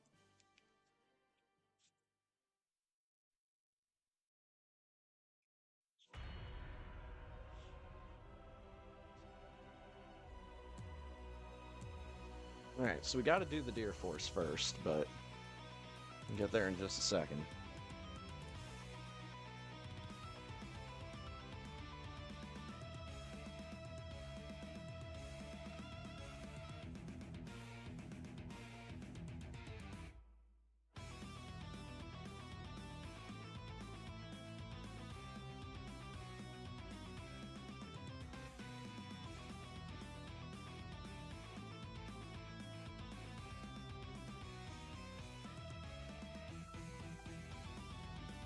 Thanks for the race.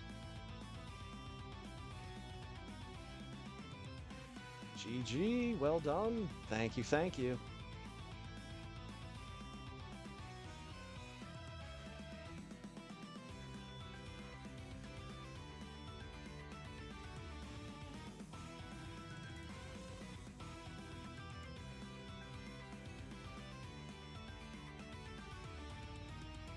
Oh, I'm also not logged into Backloggery right now.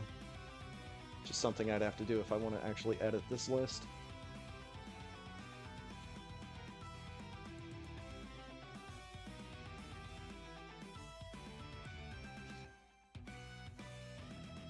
I actually have a fair number of games that begin with G, surprisingly.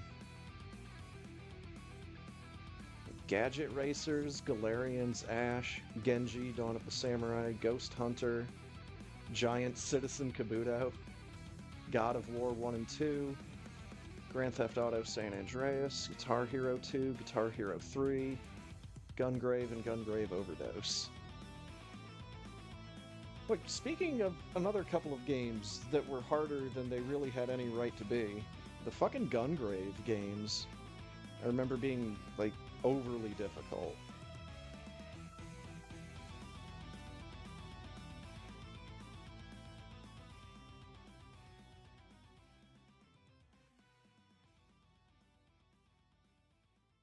I only have 3 games that begin with I. Incredible Hulk Ultimate Destruction, Iron Man, and Inuyasha Secret of the Cursed Mask. That's the RPG. The Inuyasha RPG.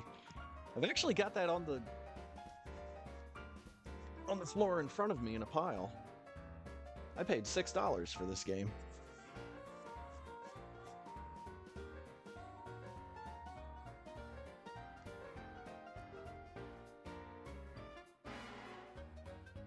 Deer Force!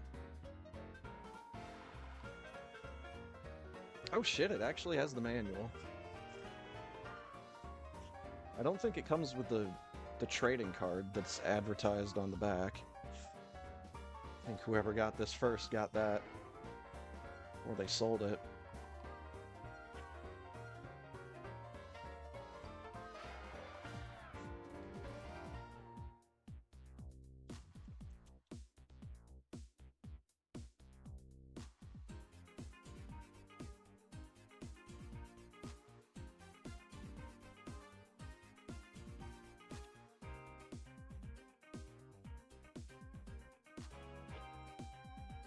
Since I've actually got it on the floor in front of me here, that means I was anticipating playing it at some point.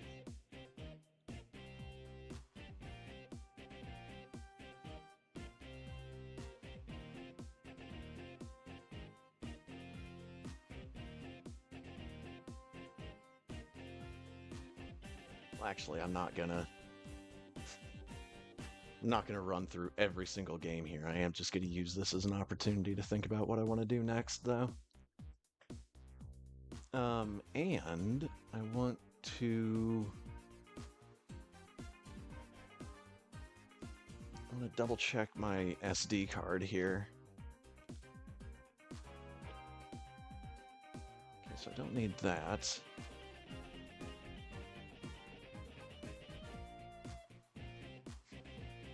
Boy, the Fs. The Fs is an interesting group. We start off with Fallout Brotherhood of Steel.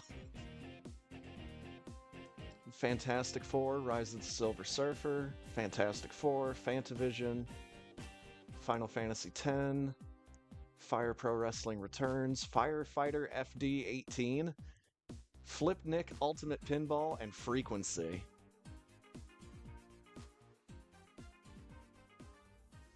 Frequency is an awesome fucking video game.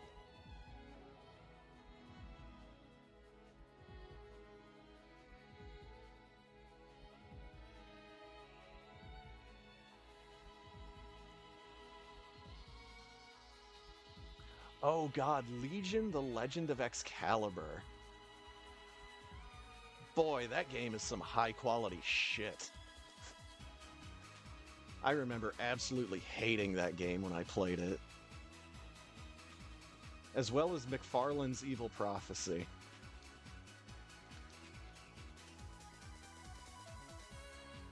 They just should not have made those games. There's Daikatana.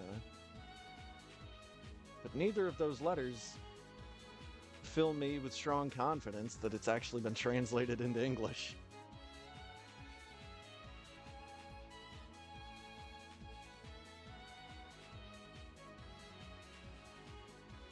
Well, title screen's in English. That's not, though.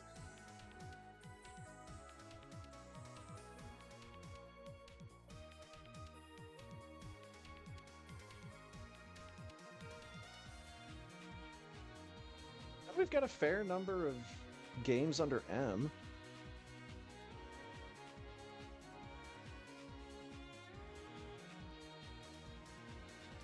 Mace Griffin Bounty Hunter, Madden NFL 09, Manachemia, Alchivist of Alrevis, Mark of Kree, Marvel Superhero Squad, Marvel Ultimate Alliance, Maximo versus Army of Zin, and then the other Maximo game, McFarlane's Evil Prophecy, Mega Man Anniversary Collection, Mega Man X Collection, Disc 2 of Metal Gear Solid 3,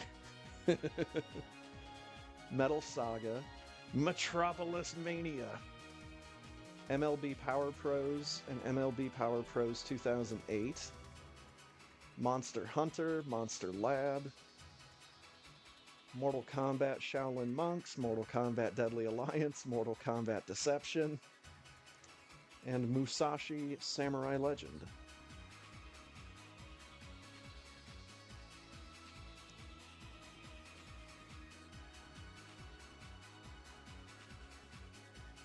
Oh, we got some R's. No fucking way. I have a copy of a rugby game? No fucking way. I may have to go look at my collection right now. I don't think I actually own that. I think this is a list that has been out of date for at least 10 years.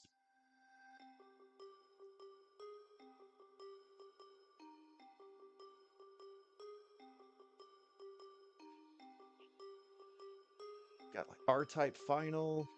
Is it Radiata Stories? Radiata Stories? All the fucking Ratchet and Clank games. Ratchet and Clank, Going Commando, Size Matters, Up Your Arsenal, Deadlocked, and of course, Raw Danger! Red Faction 2, Red Ninja End of Honor, Rise of the Kasai, Robot Alchemic Drive, Rogue Galaxy, RPG Maker 2 and 3. Apparently, this list says that I have Rugby 2004. Also, Rune and Rygar, The Legendary Adventure. My curiosity has been piqued. I have to actually go check this. I'll be right back.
Alright, I am back, and I stand corrected. I actually do own Rugby 2004. I need to try playing that game again at some point.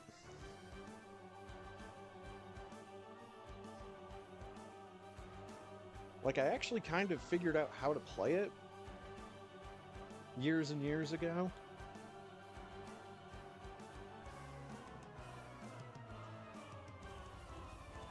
But combine that with the fact that I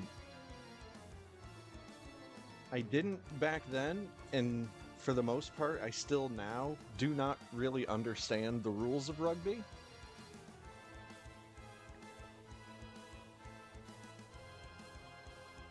So trying to play it in video game form is just kind of a losing effort most of the time. I understand how to pass the ball.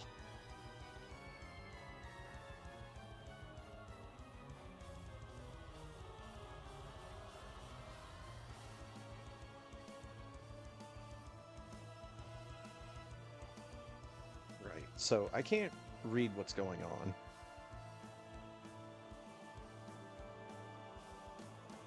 Dancing Furby. How could this possibly go wrong?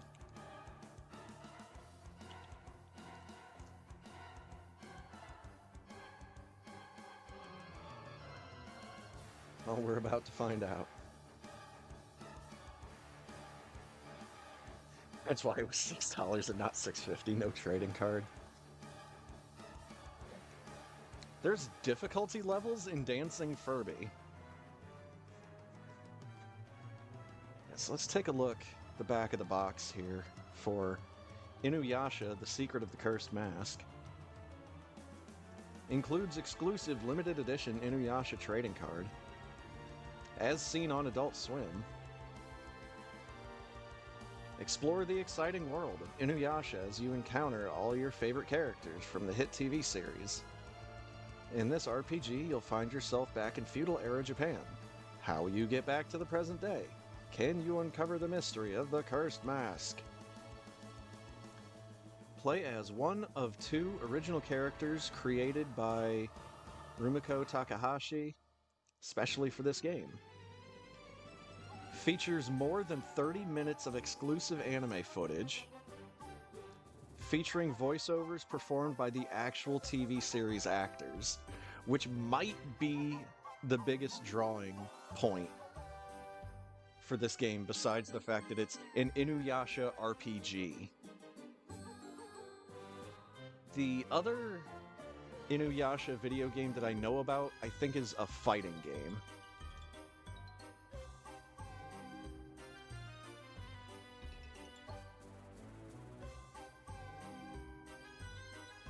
Well, I'm terrified already, so let's just go ahead and get that out of here.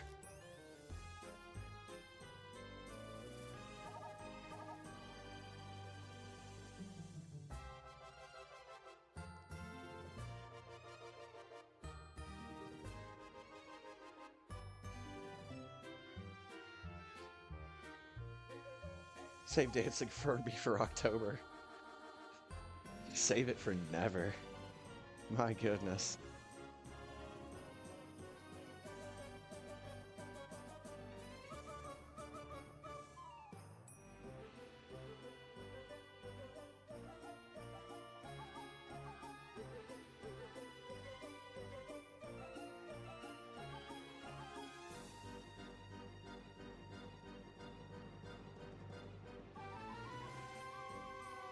I couldn't just pass by this game without at least starting it up once.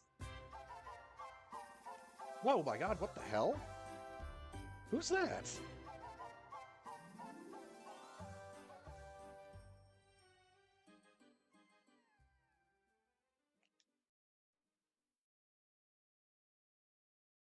I don't remember that from when I beat the game. There's a dancing man.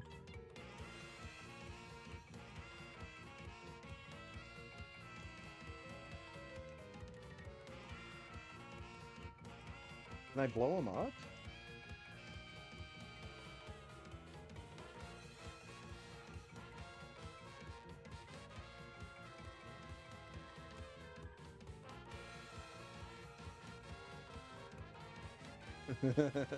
Blew myself up. Yeah, I'm wondering if he just shows up to signify that I've already gotten the good ending. It's the only thing I can think of.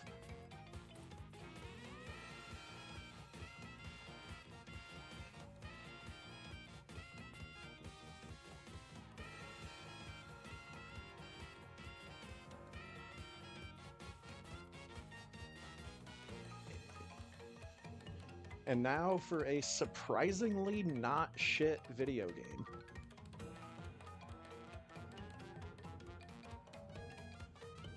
I might play one level.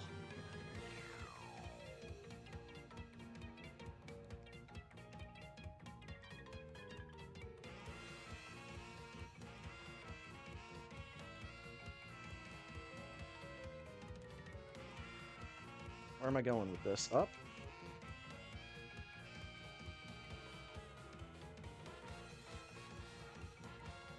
I have to back up.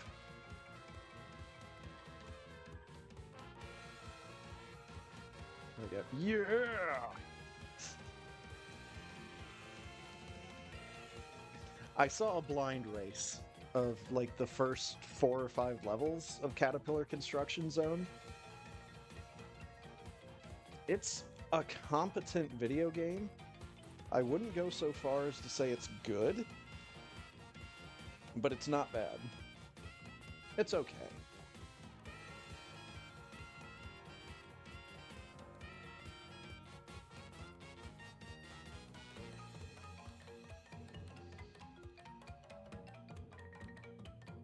It's Deja Vu 1 and 2. I don't know if Shadowgate is on Game Boy Color. Guess we'll just have to go down to the S's.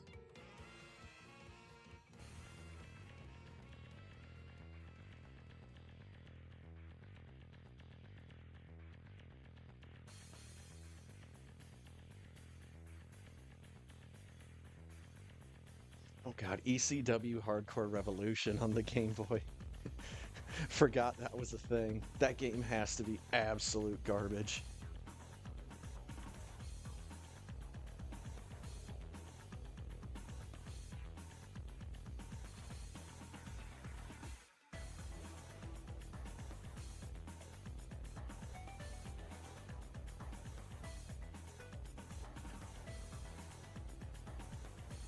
To quickly add this song to my favorites list.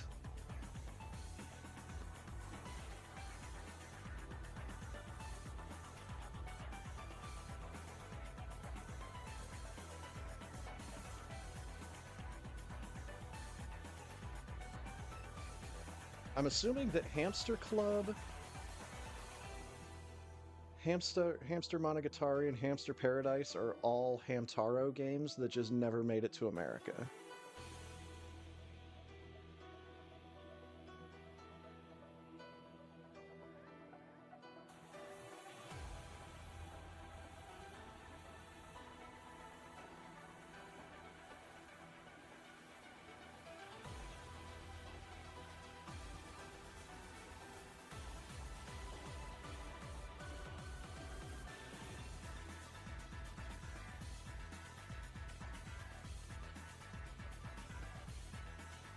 Jurassic Boy 2!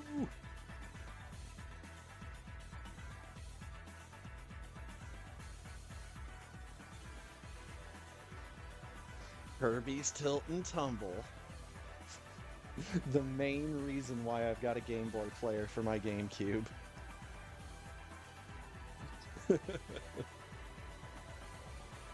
Because if you have the Game Boy player on the GameCube, in order to play Tilt and Tumble, you have to hold the GameCube in your hands and tilt it back and forth and left and right in order to control Kirby.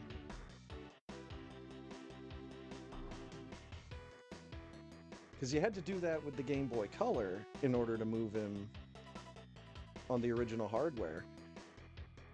But if you've got the Game Boy player, you get to hold the whole freaking GameCube and do it.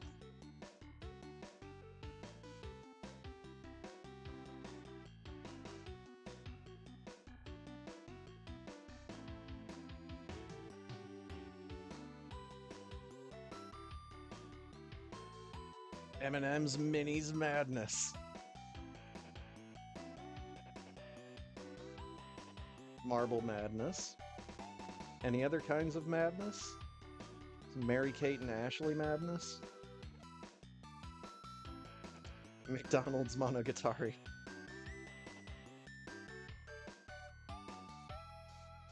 Yo, Mega Man Extreme. These are really good ports of Mega Man X to the Game Boy Color. They, of course, had to, like, downscale the music. I don't know if that's the right verb for it, but the themes from each of the levels becomes more pronounced when it's only being played by, like, a couple of sound channels, as opposed to the number that they had with, the Super Nintendo. And then Metal Gear Solid on Game Boy Color is a surprisingly good game. Monkey Puncher!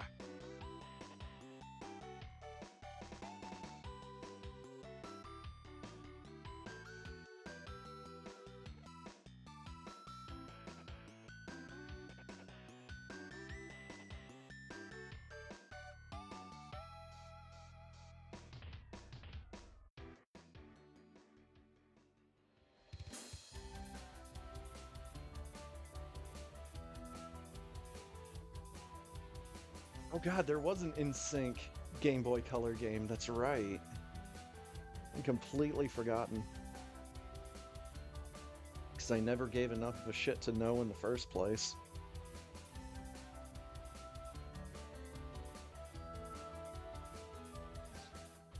Pocket Monsters Jin? Oh, Jin and Kin. Okay. Let's say, is this a ROM hack that I don't know about? A lot of different languages for Pokemon.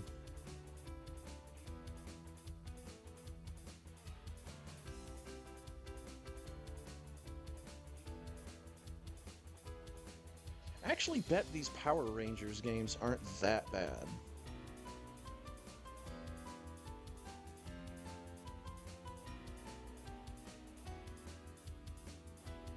This is again all within the context of these games being on Game Boy Color.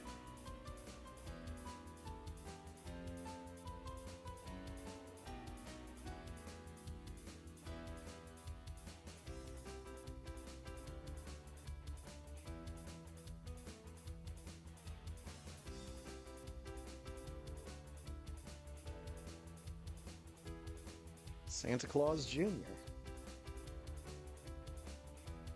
Sesame Street Sports. Oh, Shadowgate Return. Doesn't look like it's in English.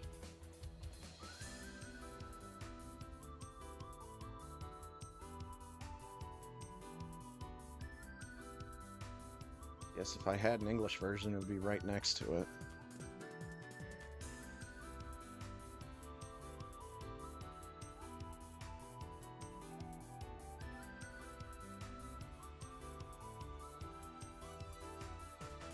Okay.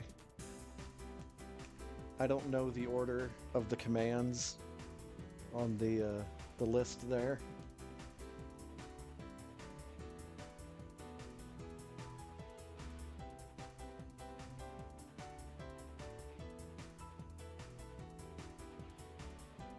Wow, there was a Star Ocean on the Game Boy Color.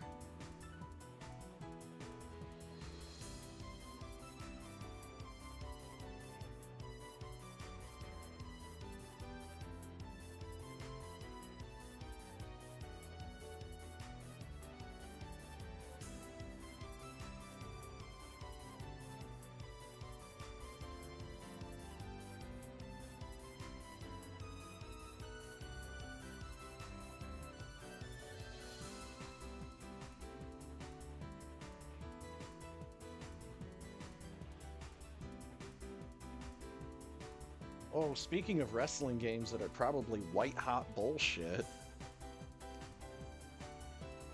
WCW Mayhem? Holy crap. The original version of this game was garbage to begin with. So I can't imagine that it would be any better on the Game Boy Color.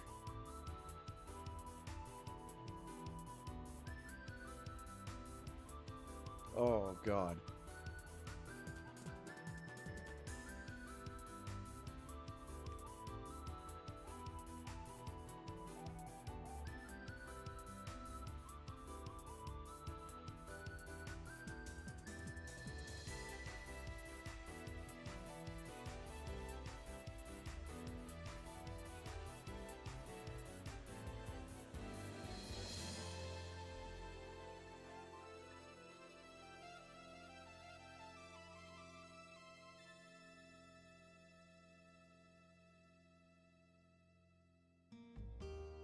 Wow, and Bret Hart's at the bottom of the list. Oh god, this is the same fucking engine. Nope. Where is it?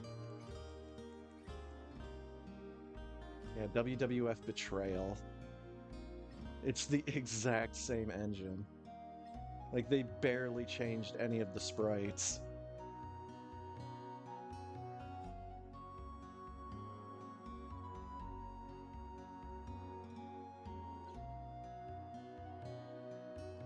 Possibly the worst video game to have Way Forward's logo on it.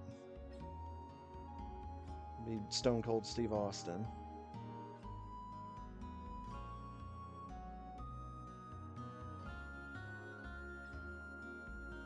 Look, almost the exact same sprites, just with slightly different details.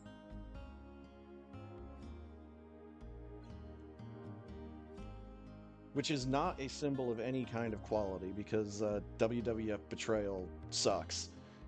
Sucks real bad.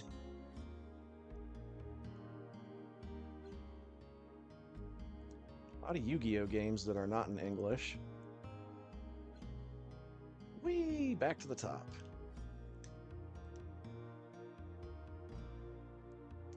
Someone was proud of those sprites. I'm sure they were. Hey guys, look, we got it to run.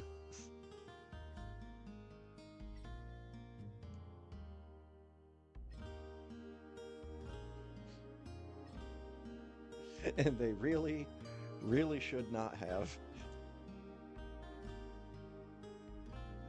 After all, it's clearly the first sprite they made. Exactly.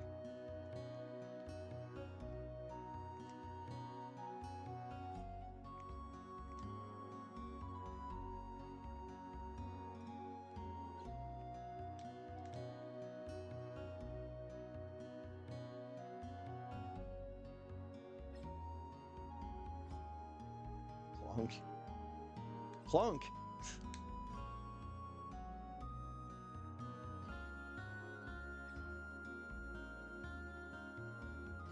Like, they just made the one sprite and then dressed him up in a whole bunch of different ways. But you know, that does remind me of the fact that the,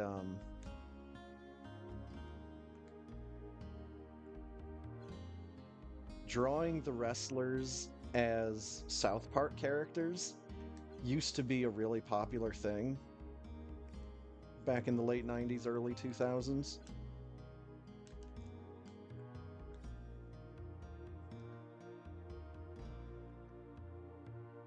You know, back before South Park completely lost its shit. Like every other long-running animated show.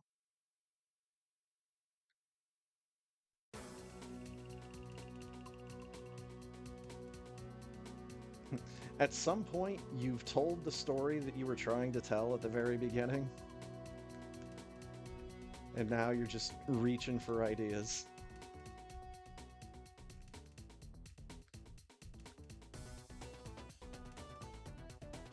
I know, let's have an episode about this obscure character that no one cares about.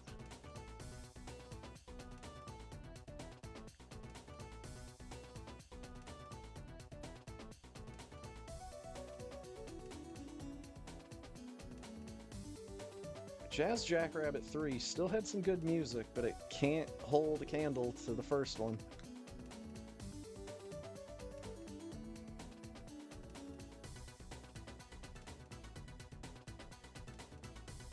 And then the Game Boy Advance version of Jazz Jackrabbit is just kind of sad. I didn't equip the soul.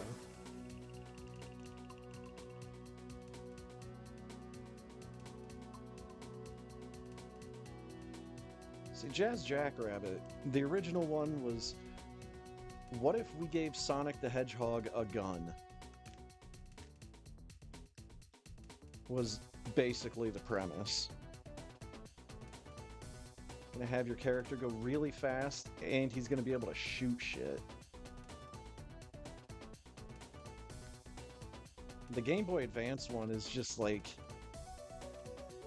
they turned it into Earthworm Jim or something. Didn't even turn it into Metal Slug, which would have been better.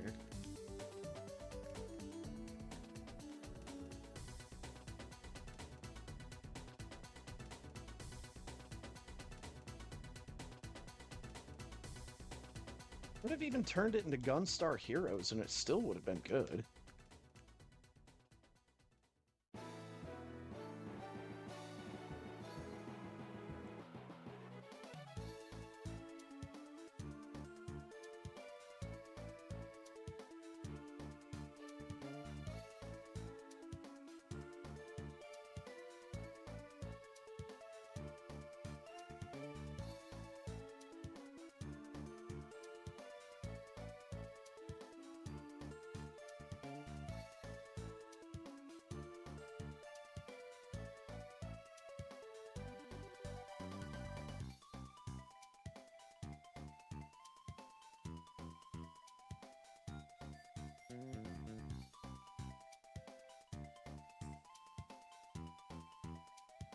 I actually need double jump?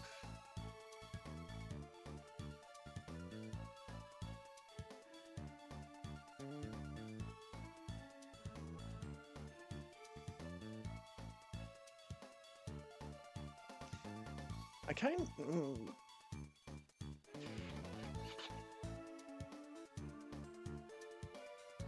I'm actually not sure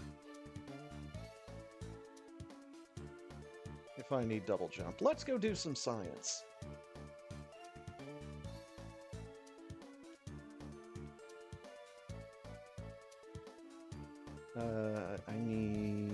I can keep flying armor. Flying armor, dummy. Take Succubus there. But for you... Wait. No, Curly. I was looking for a different Rush Soul.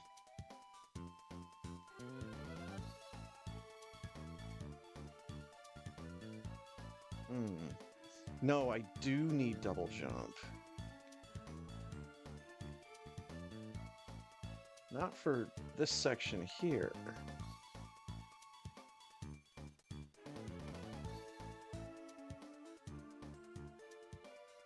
Fire came out green.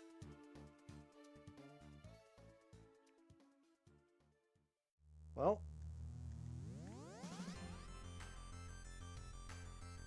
For science?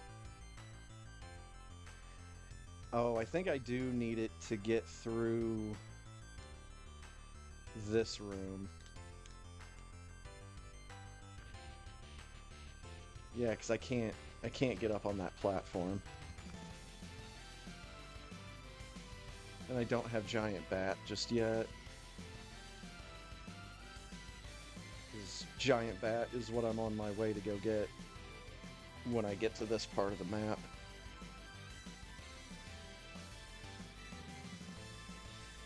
And I don't think I can do the thing with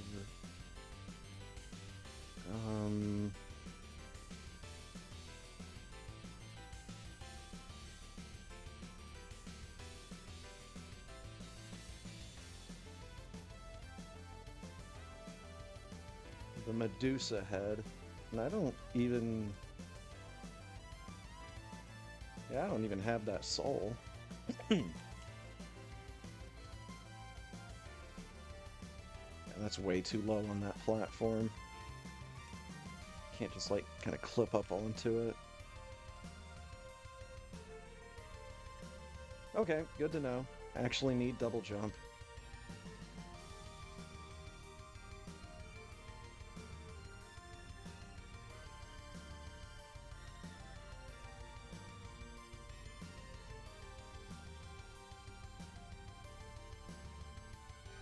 Also, because I'm all the fucking way down here now. So I am just kind of stuck.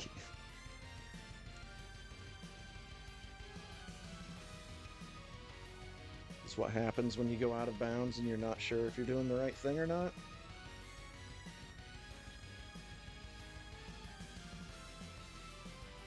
I don't have a version of Daikatana in this folder.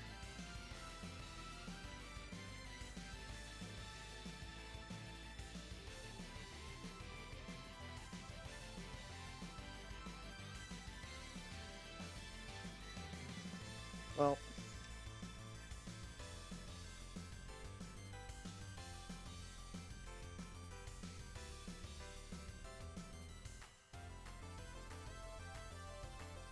first of all, Jazz Jackrabbit looks completely different in this version of the game.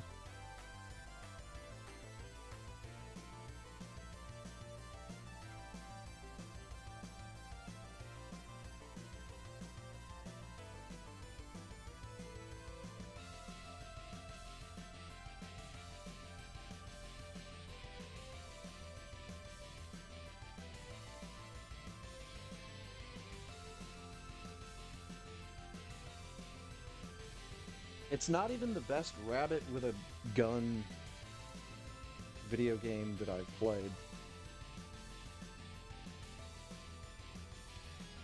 Obviously, the first one would be the original Jazz Jackrabbit. but also there's Bucky O'Hare.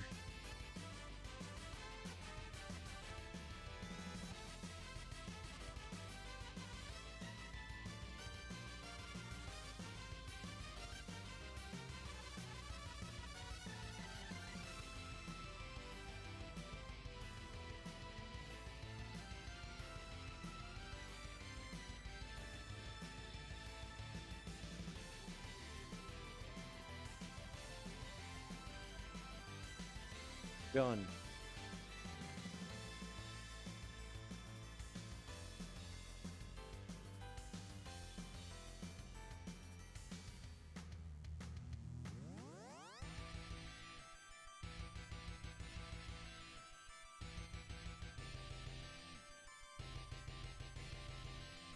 I can't be on top of the cage. Gun.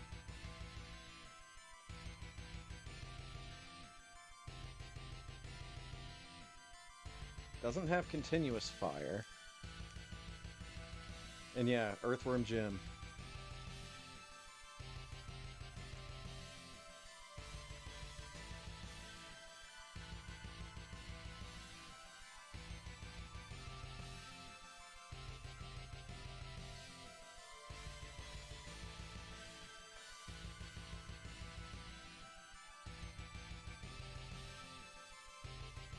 There's a race channel.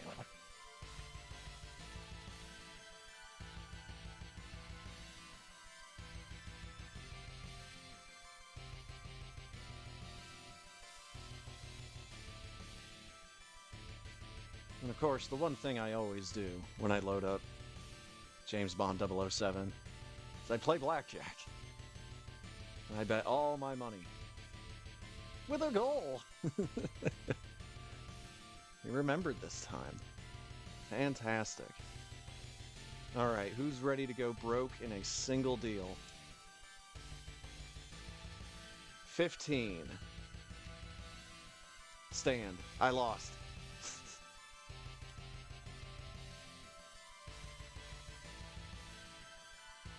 Yeah, this is what the game looks like. You have a punch. You can block. Block also doubles as the dance button. Hit select. There's some first aid kits. You have a stun keychain. There's a marble. And a gun. Pretty standard James Bond loadout here.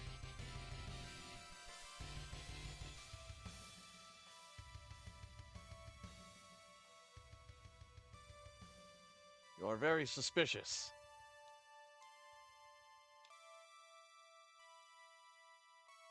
What is this machete doing here? So yeah, you just go around hitting A and B on stuff, and you find hidden items. Now I have machete, which is your primary weapon for like the first half of the game.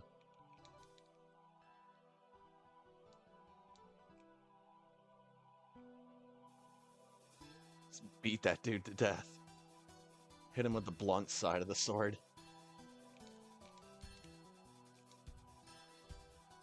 Because if you can get a little ways away from the enemies, by the time they align with you to get off a shot, you can knock them back with the machete again. And it does kind of stun lock them. When there get to be this many enemies on screen at the same time, though, it's a bit more of a challenge. You can also just bum rush them. It's a bulletproof vest. It's far too dark to explore these caves.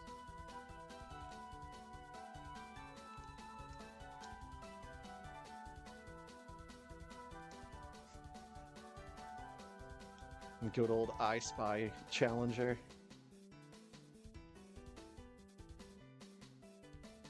I Spy Challenger is a great game to play on stream. I spy a green helmet, the number 1, 2 yellow shirts, a whistle, home run.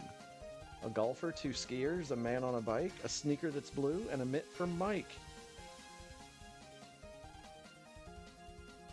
And then you have to sit at home and point at the screen and yell into the ether about where stuff is. Home run.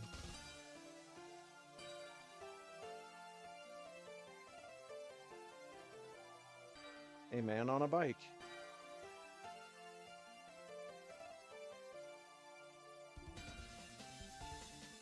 A golfer. Whistle! It's on the screen! Holy shit, he was right! Look at him go! In the place you need to select.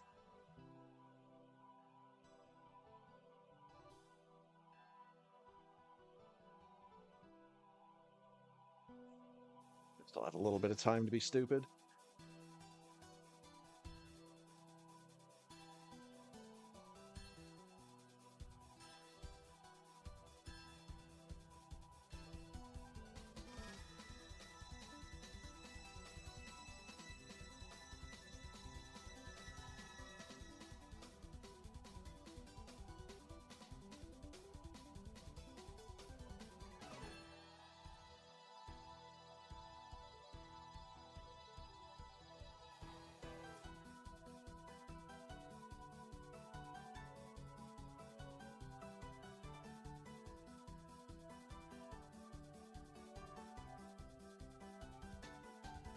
This is the multi-cart for Mother 1 and 2.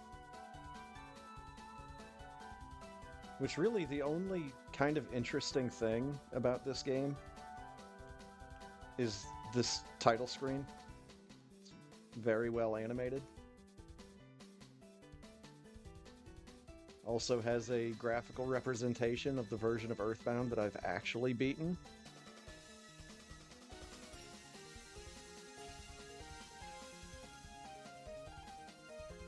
Actually, why don't we get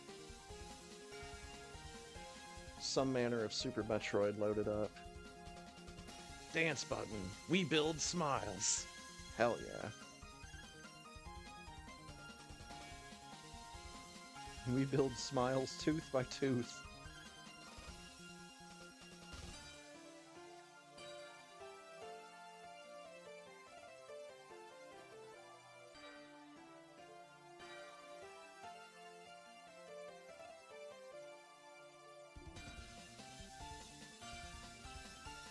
Never again.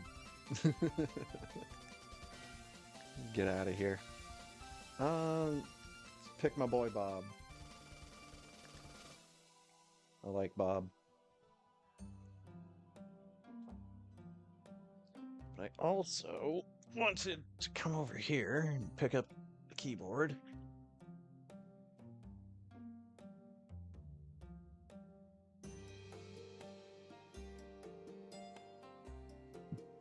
Excuse me.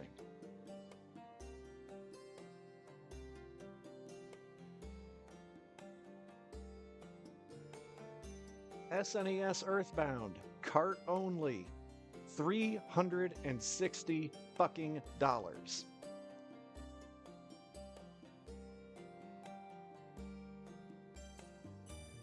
There's also this one that's a bit further down on the page that's only 27.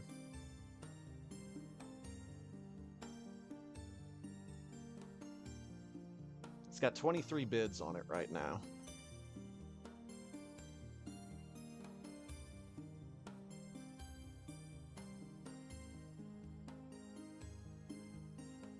This has got to be a repro cart of Earthbound Uncut.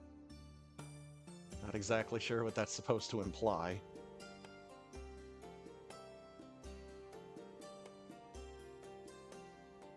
But yeah, fucking physical copies of Earthbound are still going for hundreds of dollars.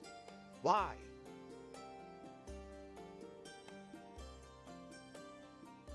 Whereas if I go back up here, SFC Mother 2, cart only. Complete set, box, manual, cart, $54.80.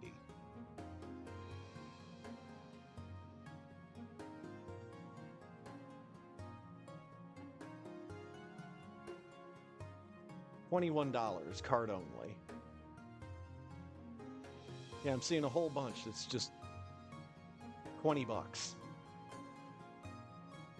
And even that's more expensive than what I paid for it back in the day. I paid like 15.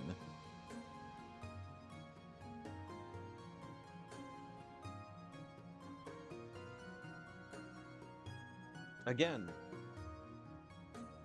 the charm, the character, the writing, the vibe, the atmosphere.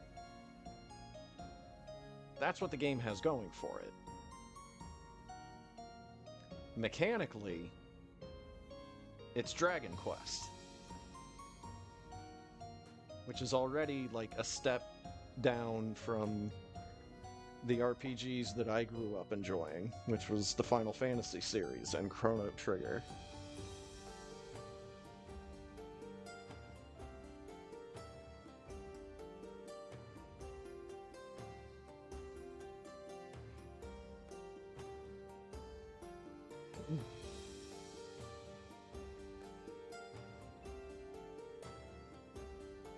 Graphically, the best thing that Earthbound had going for it was the backgrounds of the enemy encounters.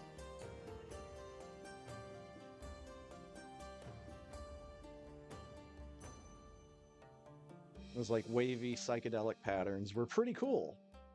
Not gonna lie, they still are. But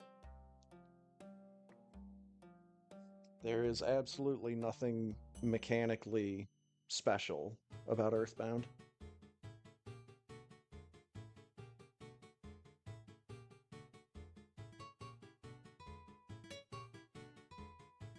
I would have thought that due to Earthbound being included in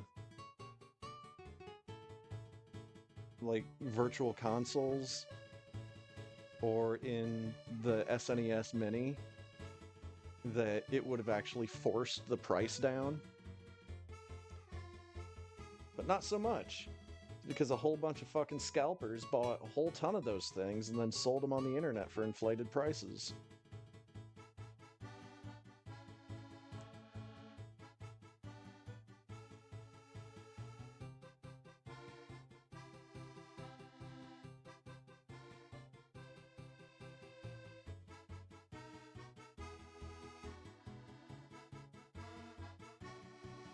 Fucking scalpers and resellers are the reason why retailers have to have limits on things and have to have higher prices on things.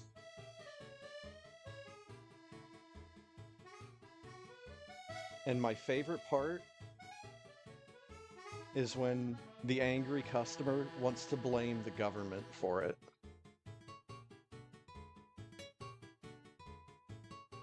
It's like, oh dude, it's not the government's fault that you're coming in here and buying 5 of these fucking things and then reselling them online for bullshit prices.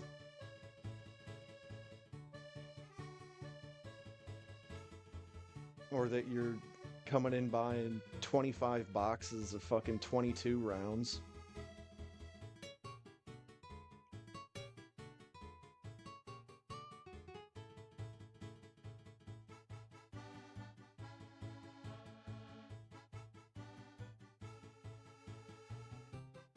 Heard a lot of people back in the day wanting to blame the government because they couldn't get their hands on like 10 fucking boxes of Plinkin rounds.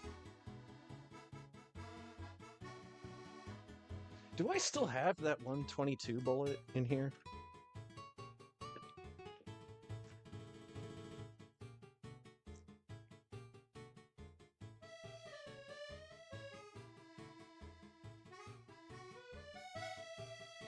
Or did I fucking lose it when I accidentally dropped this drawer out of the desk like a big dummy?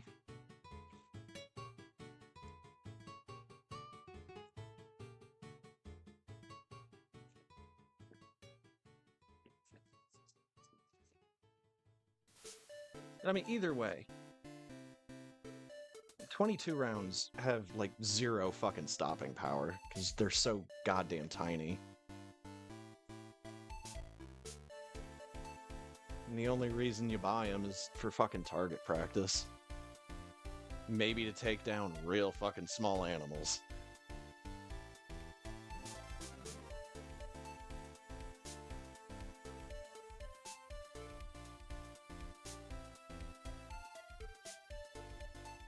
You can technically take down a grown-ass man with a 22 round. Granted, you hit him in the right spot.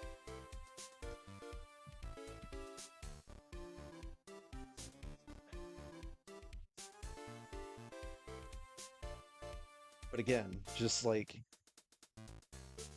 based on science, these rounds aren't getting through shit. There's not enough powder. There's not enough mass on the actual bullet.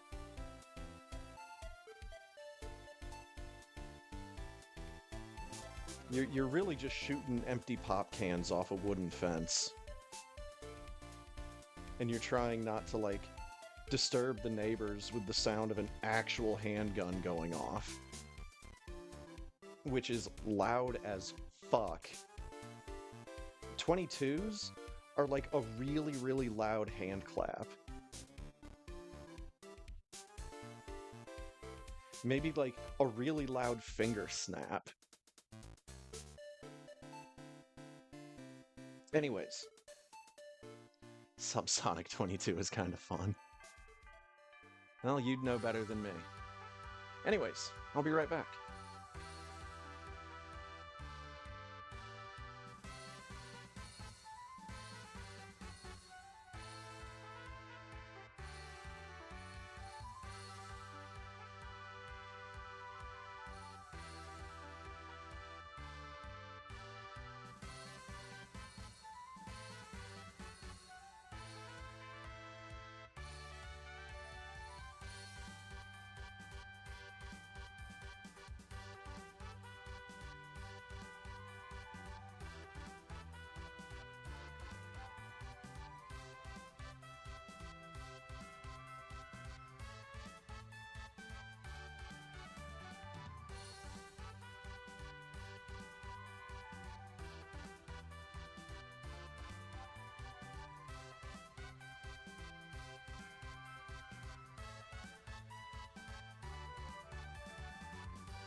Alright, I am back just in time for New Junk City. Hell yeah. And you know what?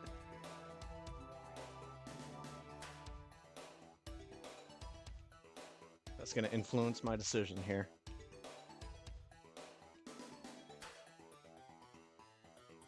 We're going to go with Earthworm Jim. And I don't know what palette this is for old Jim here. All I know is my energy is at 99 and my time is at 0. Right where they're supposed to be.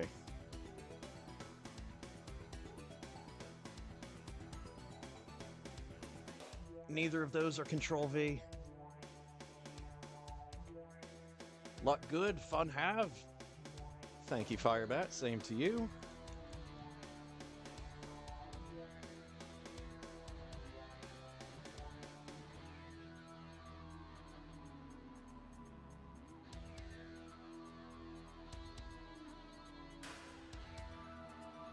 Three, 2, 1, go!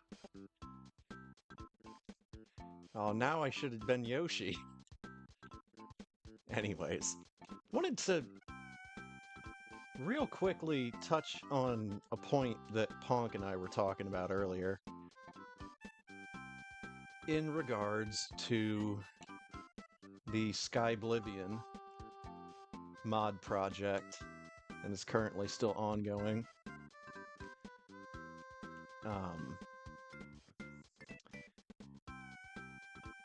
Because the point I wanted to touch on is something that Ponk had brought up, which is whether or not the people that are involved in the mod making process, or the people that are like running they're organizing all of this, are they getting paid outside of anywhere besides like Patreon? Do you think? I would believe that that's the only way that that project is like legally allowed to acquire money, is from personal donations.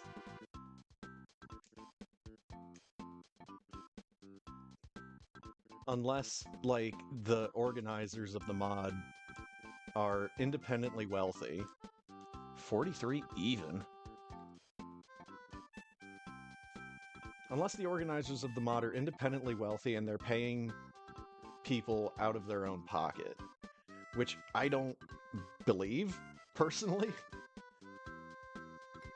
I think, based on the wording that these guys always use in their videos and use on their websites, they are looking for volunteers. They are looking for people to volunteer their time and their effort in order to make this mod come together. And it's since they are using that very specific word, volunteer, that I am led to believe that the people that are doing the coding and the artwork and the voices and everything else are not getting paid. But I think Ponk was just wondering if, like, the organizers are getting paid through personal donations or at all. And I may need to go back and listen to the way he worded his question, because if he was wondering whether or not the people actually doing the work are getting paid for Skyblivion, no, they absolutely are not. I can almost say that with absolute certainty, because once again, the organizers have made it very clear that they are looking for volunteers.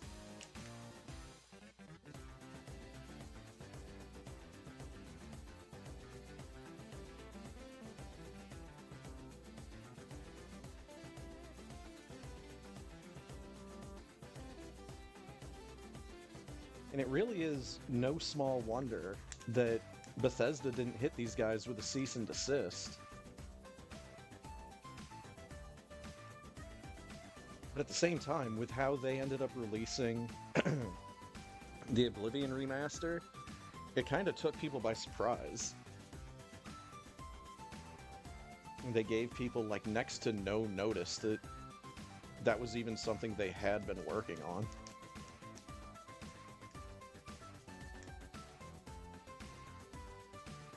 Like, it was on some of their internal documents, but I think it had also been on some of their internal documents for a couple of years, and no one had ever heard anything about it.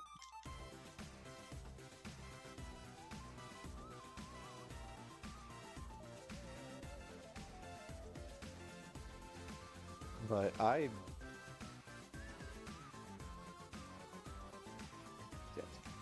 personally tend to believe that not only are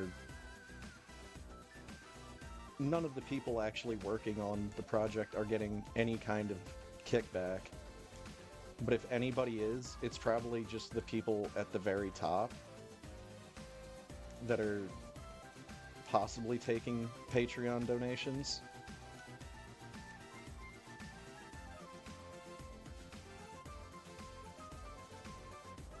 But again, I'm a stickler for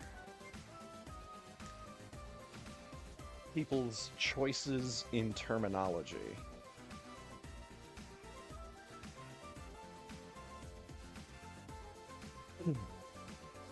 And maybe, you know, they're paying the people that are putting together like the YouTube videos. They might be paying people to do like promotion of the mod, and like the people that have made their website, they've probably paid them.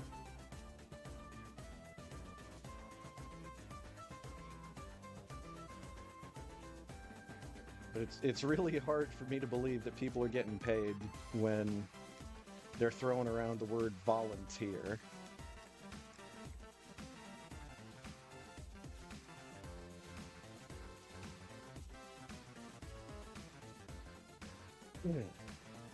And my other point on the subject,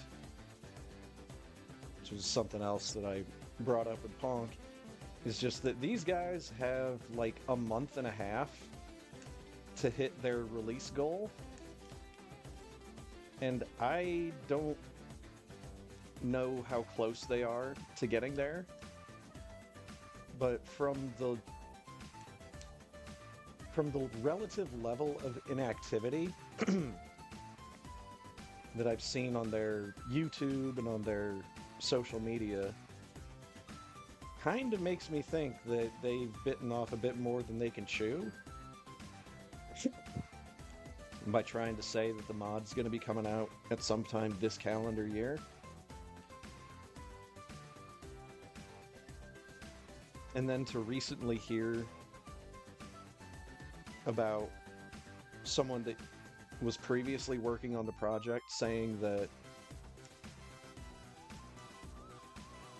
claiming that trying to pin down the release date in 2025 was a bit of a public relations move, trying to keep people hopeful and optimistic about it.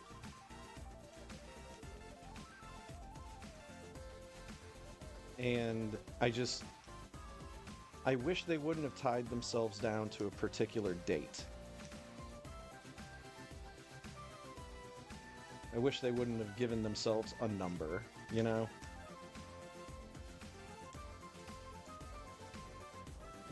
But I guess when a mod project is as big as Skyblivion, and it's taking up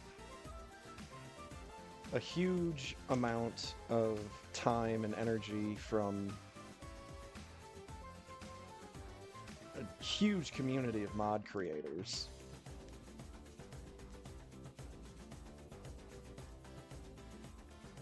you know, I guess they kind of feel like they owe it to their their fans and followers to keep them abreast of their progress.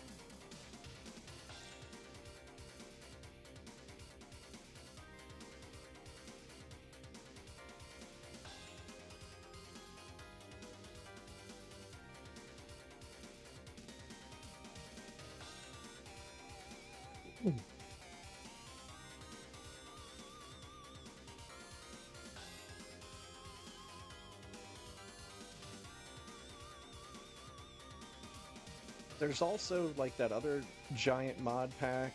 It's like I don't know the name of. It's like Test Revival or something, where they're just adding. Oh, it's Tamriel something. It's the name of the country in the mod pack name. Like Tamriel Reimagined or something. But they're the ones that I think did the Bruma mod pack. And all they're doing is looking to just add the land masses all around Skyrim.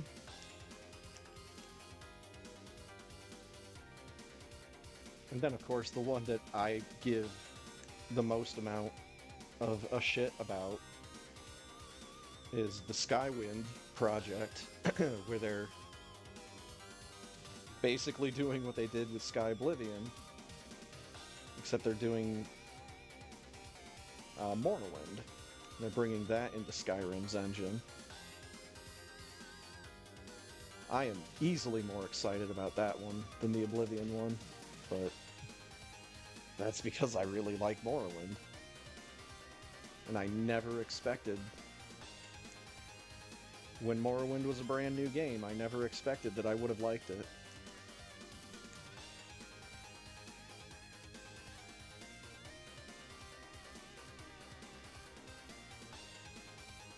I guess it's mostly because I didn't have faith in the Xbox at that point, even though it was a Microsoft console.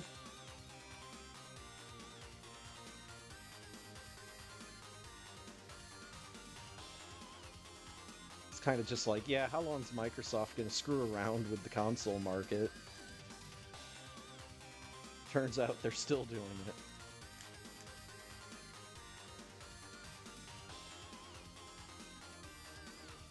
And they paid an arm, a leg, and half of their ass to get Bethesda under their roof.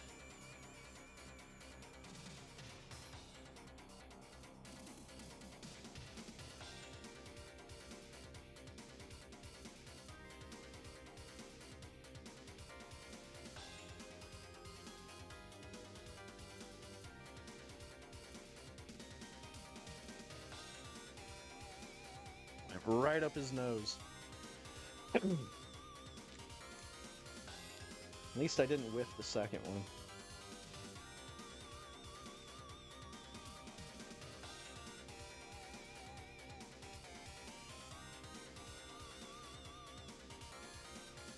What? Excuse me.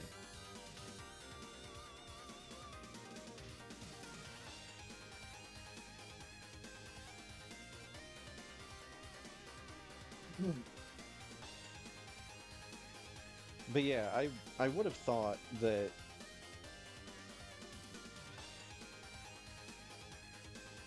there would have been a lot more. One quick kill, but it sure was quicker than yours. Dang, dude.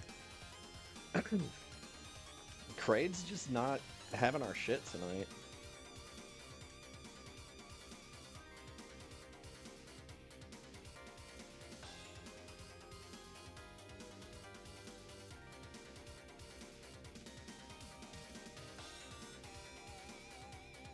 I don't know. Part of me kind of wants to learn how to mess around with the creation kit, primarily just so I can flesh out the Daggerfall mod a little bit better.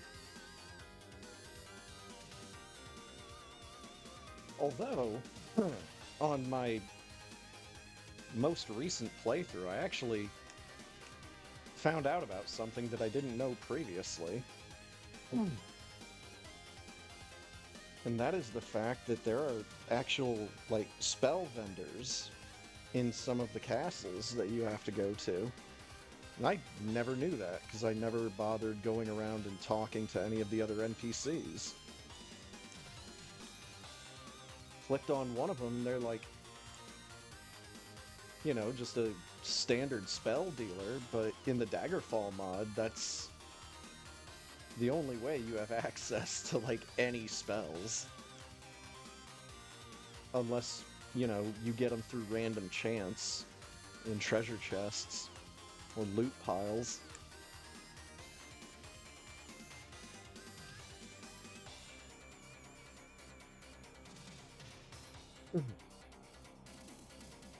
But also, I'd kind of like to try my hand at messing around with some kind of map making for Skyrim, just because that might be kind of fun. Scratch the same itch that I had with Minecraft, since I just don't have access to that anymore unless I want to buy it for a second time, and I don't really want to.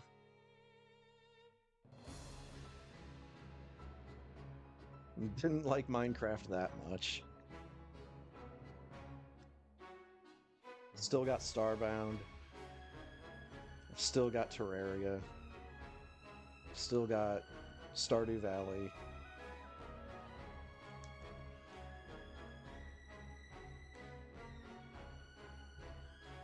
And I still have Gmod. I could do stuff in that probably a lot easier than I could with Creation Club. Especially since I think I have to buy some kind of software for the Creation Club.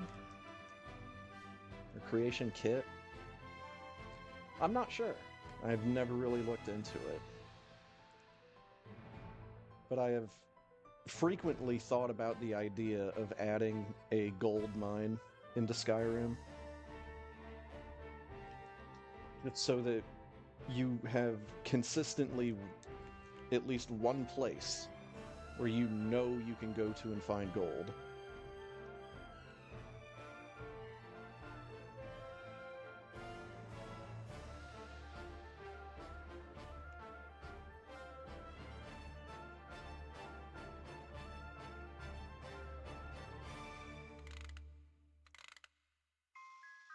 Because as it stands, I don't think Skyrim has any, like, designated gold mines. I think you can find patches of gold here and there in a bunch of different mines, and maybe some just, like, hanging out in the overworld, but nothing that's just like, bam, designated as a gold mine. And you'd really think that Skyrim would have, like, at least one.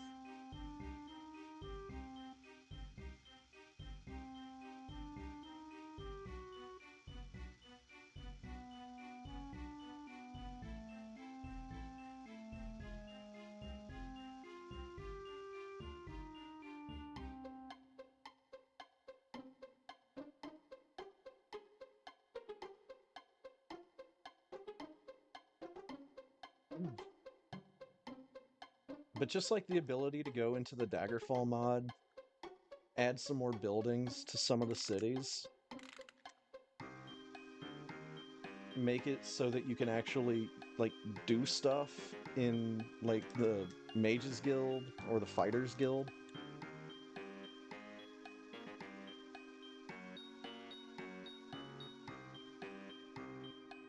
Or make it a little bit more populated with NPCs. Because as it stands, the Daggerfall mod, since it was made by a single person, and I don't think he's going to be doing any more updates to it, he just got, like, the bare bones into the mod. And he also cut, like, basically cut all of, like, the spaghetti out of the dungeons.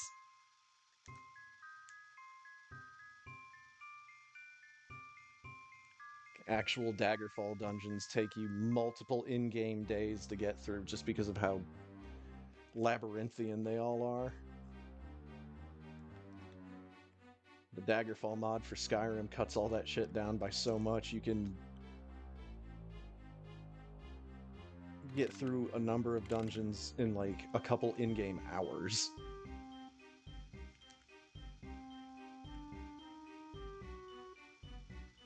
And you can easily play through the whole mod pack in a single sitting, in a single day.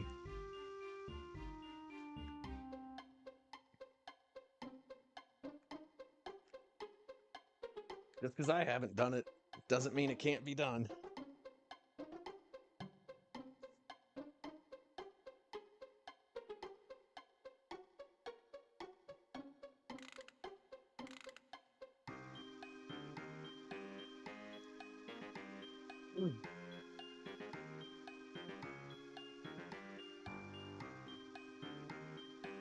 But I guess for the sake of familiarity and ease of use, I think it'd be best if I just stick with RPG Maker for right now, just because, again, familiarity, ease of use.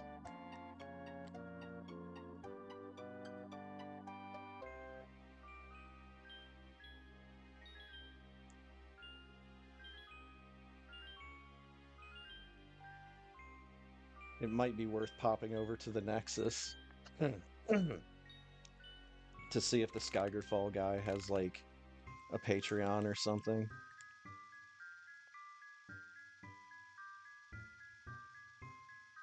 See if he can be coerced with money to update his mod pack. While I'm talking about things that I'm never going to do,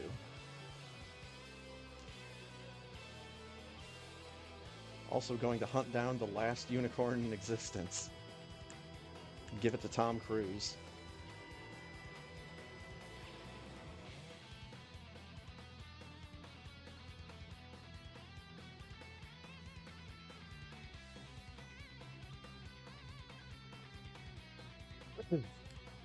Mostly because I can't think of anybody else that was in that movie.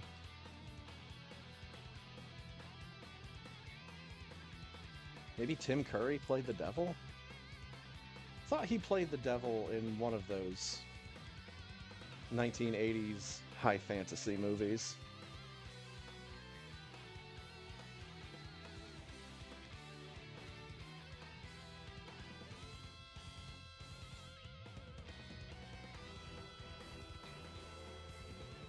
And we got the OK crabs once again.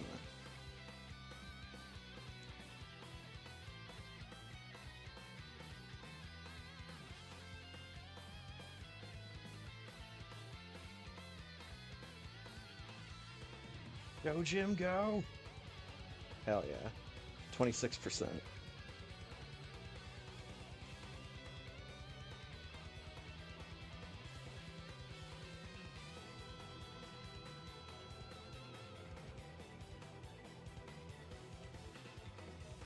Good purple slime color for the river back there. Somehow feels appropriate for Earthworm Jim.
Got him. Boom!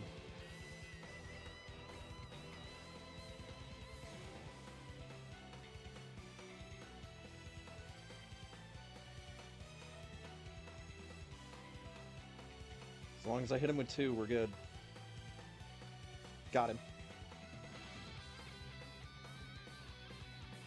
Ooh. Ooh. Going back to the point of RPG Maker, I actually need to play through You Have to Find the Chicken too. Now that it's been a couple weeks since I actually released it on the workshop. You do have to search for it, and you do have to have RPG Maker VX in order to play it. But it's out there.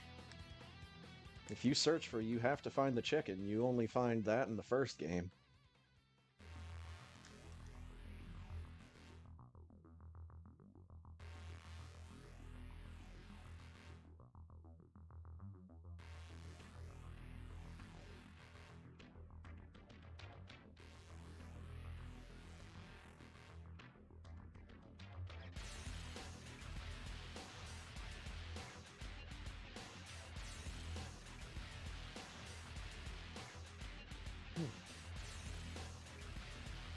And something that I didn't notice in the first game, but I have included in both, is I am technically treating the chickens in that game as currency.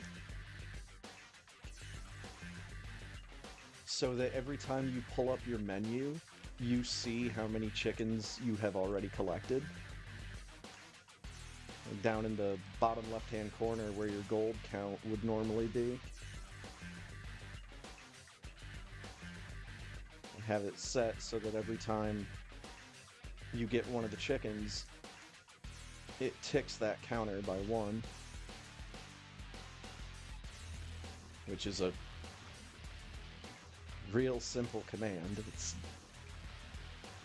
just adding money to the player's inventory and then calling the money chickens.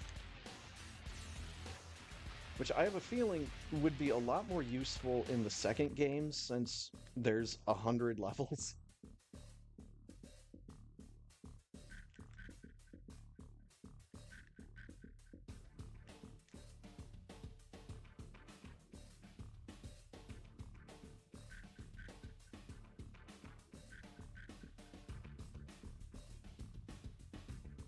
It's really funny. It's actually because I opened up the game in RPG Maker to play it,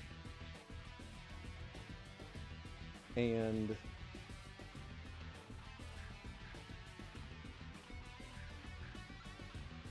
I gave each of the maps that I made a number, and the number will show up in the top left corner of the screen every time you advance to a new maze. And I was expecting to go from that beginning maze right into the one that turns out is level 11. It has a completely different tile set.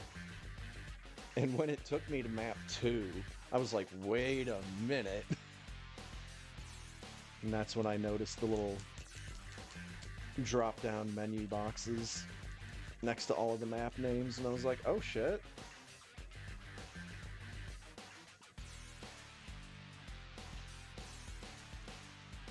Don't know why I didn't ever release that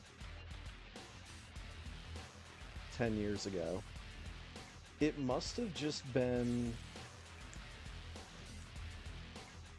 because, like, I had to change computers or something. That was going to be 27% because I messed up that jump. That's gotta be it. Like, I was using maybe like a family computer or a laptop. Then I ended up putting my own computer together and I just like never reinstalled RPG Maker. I don't know.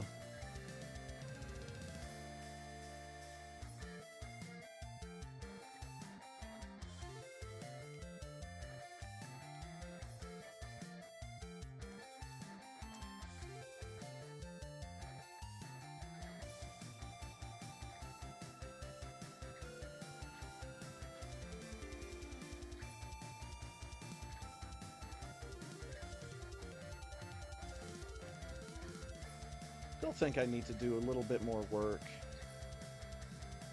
on that one trite Crystal Quest RPG idea that I had.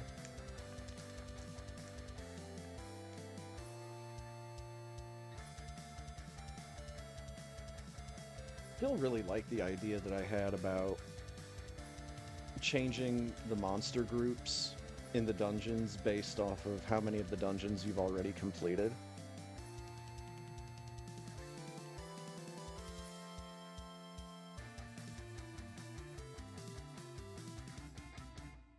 I mean, you'd think that in RPG Maker they would have something like that. I don't know the proper term to look for, I guess.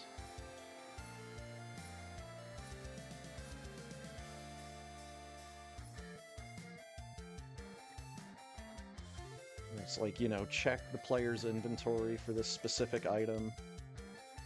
If they've got it, then change the monster group to group B. If they've got 2 of those items, change it to group C. If they've got 3 of the items, etc. But if they don't have any of the items, set the monster group to group A.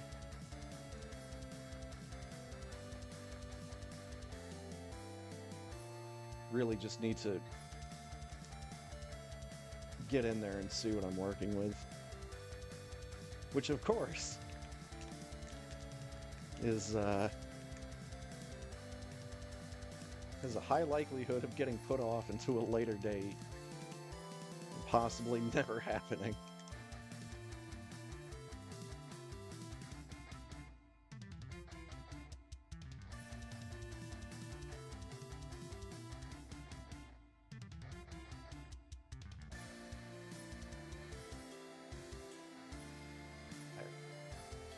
I lost way too many supers.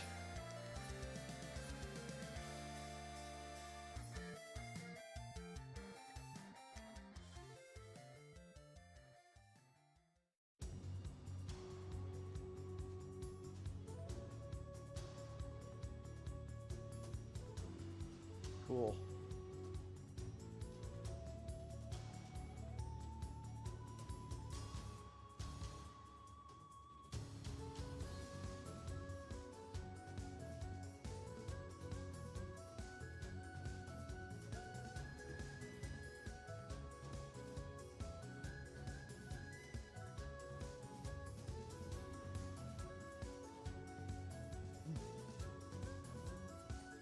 I guess the word that I might be looking for in RPG Maker would be conditions.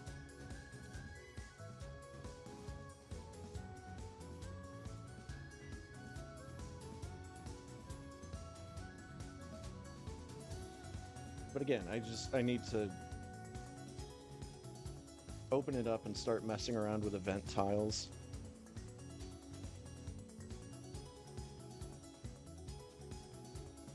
The only thing I ever really messed around with that much in some of my real early, like, 1 or 2 screen projects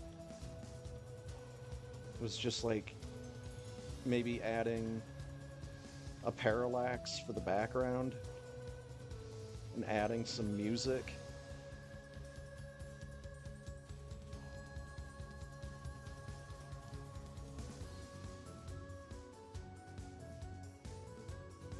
I did do the one thing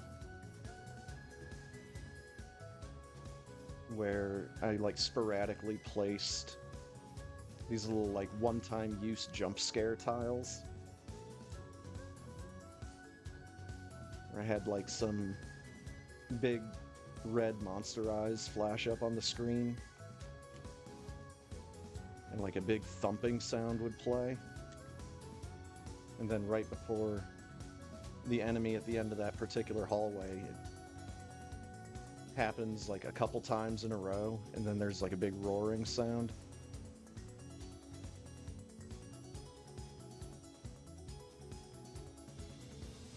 But like that was the thing with the big project that I was working on in RPG Maker 2003, because I was using that as an excuse to try out a lot of stuff.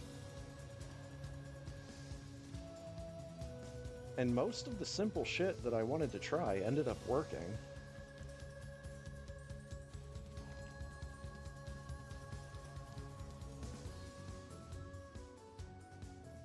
It was at that point that I realized that I am god-awful when it comes to character dialogue. I am far too expository.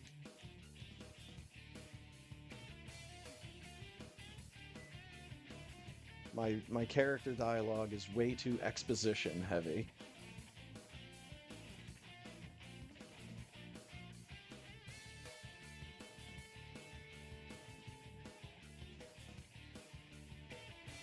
But if I'm doing something that's intentionally trite and kind of tongue-in-cheek with how kind of basic it is, then I would tend to think that that kind of expository dialogue wouldn't matter as much. It would almost be expected.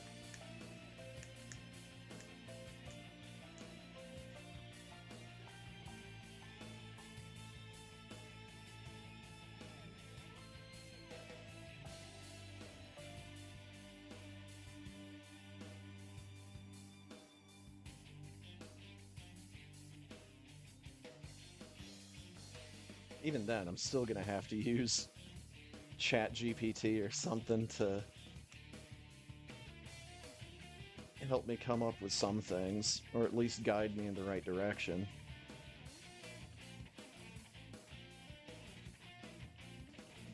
Don't necessarily want to like just copy paste from ChatGPT.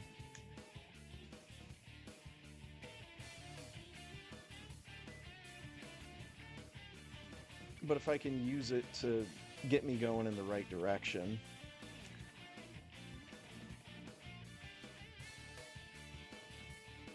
then I think that's a suitable use for ChatGPT. Because God knows I don't actually want to pay someone to write character dialogue for me.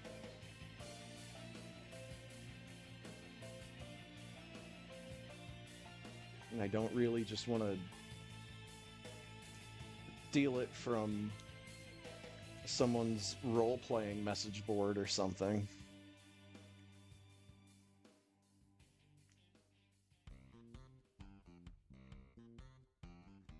But at the same time, I fly so far under the radar that I could probably get away with a lot of that stuff and no one would know.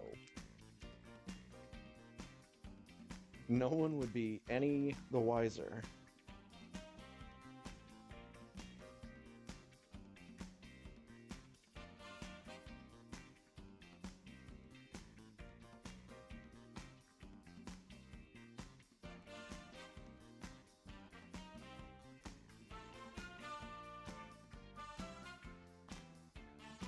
Especially since, like, there's a maximum of maybe 5 people that would end up knowing about the game.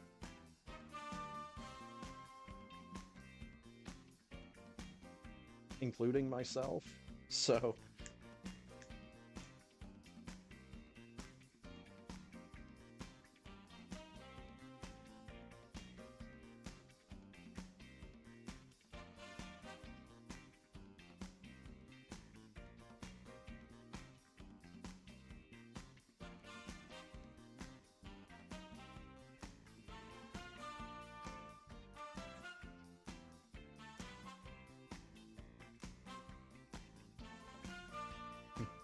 the real question is, do I hate myself enough to put in a teleporter maze in my own video game?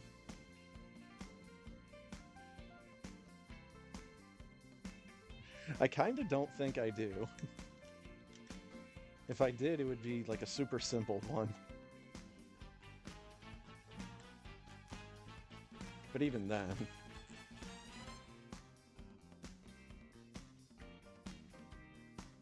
Teleporter mazes are not on my list of disliked video game mechanics.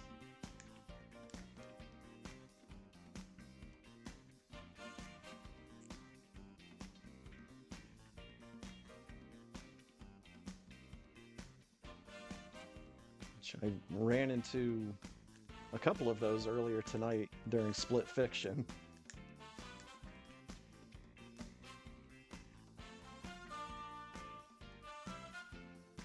And yeah, like instant death pits and the lights out mechanic, limited visibility, and then instant death pits.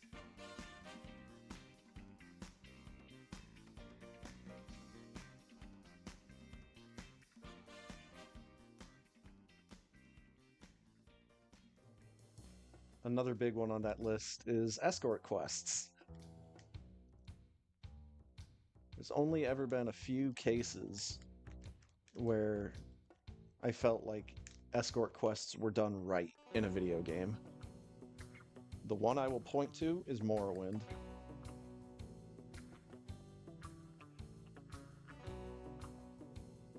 Because you can tell the person that you're escorting to stay behind in a safe location while you go and clear out the dungeon. And then once the dungeon is totally cleared and you get them out, 9 times out of 10 in that game, you've completed the quest and they're not your problem anymore.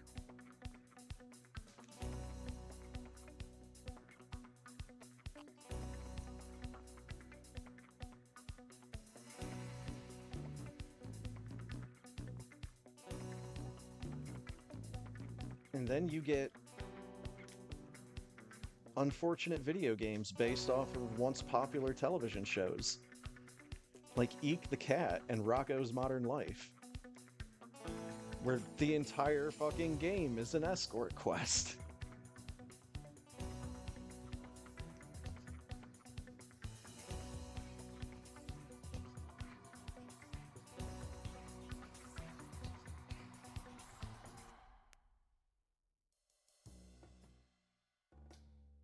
All I really need to know about the Eek the Cat video game is if my boy Clutter shows up at any point.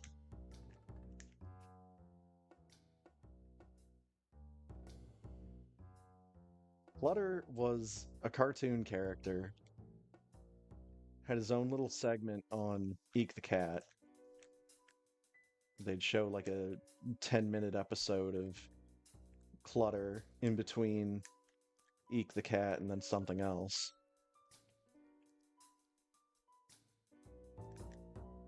Clutter was a sentient pile of dirty laundry that was brought to life by static electricity.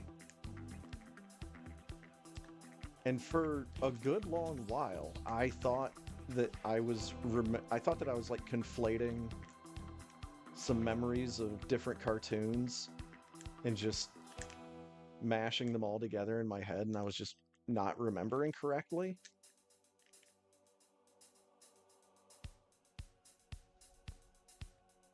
But then I saw a picture of him online one day, and I was just like, oh my god, that's the thing!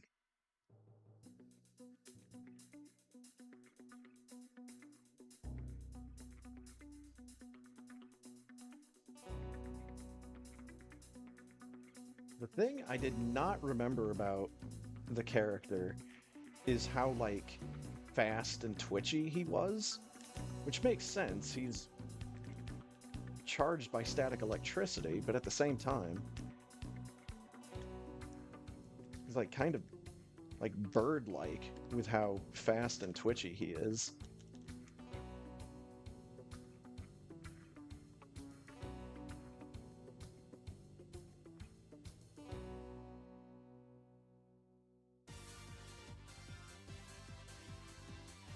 Then the other thing was trying to remember / track down how I saw that character. I was pretty sure it was just like a quick Google search later. It was like, oh, he was like a side character on Eek the Cat that had his own short run of episodes.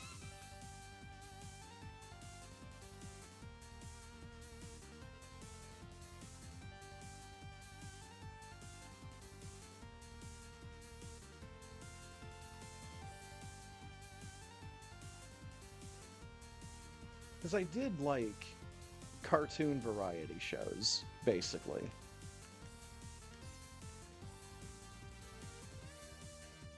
I remember really liking Garfield and Friends, because I was a fan of Garfield as a kid. And they would do,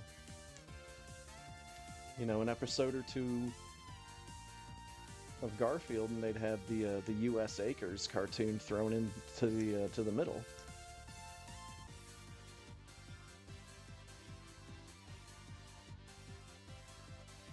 The show that I loved as a kid that did that formula was Kablam.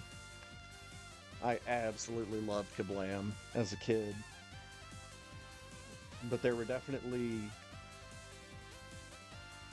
some of the shorts that I liked better than others. And if I can remember all of their names, I'll be a little surprised. Obviously, there was Action League Now. There was Prometheus and Bob. There was Sniz and Fondue. And I know Life with Loopy was one of them, but I wasn't the biggest fan of that one. And I'm trying to remember if they did more than just those. I seem to remember that they had some episodes that would be missing Prometheus and Bob, and they'd have something else.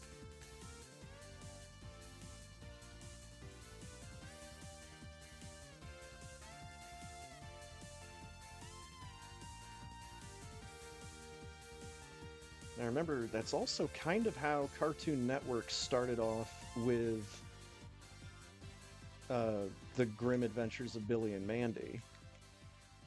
Because they had the show Grim and Evil, which they threw in, the half episode of Billy and Mandy and then the half episode of Evil Con Carne.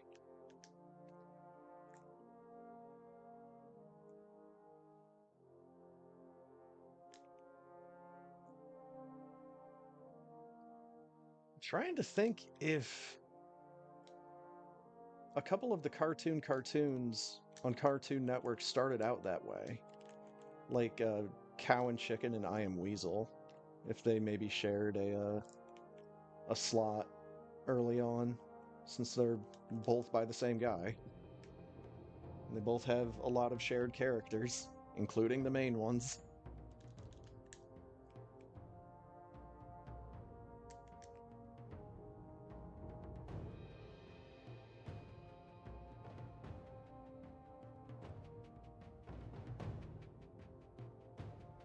And I just for the sake of it, I do remember seeing the banned episode of Cow and Chicken on TV. On the same network that decided to show a particular musical Looney Tunes cartoon on September 11th, 2001.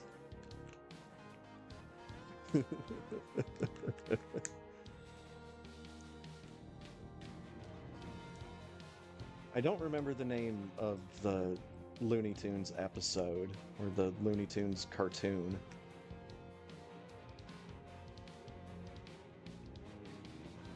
But it was set to Franz Liszt's Hungarian Rhapsody, which is a very popular piece of classical music in cartoons of the time.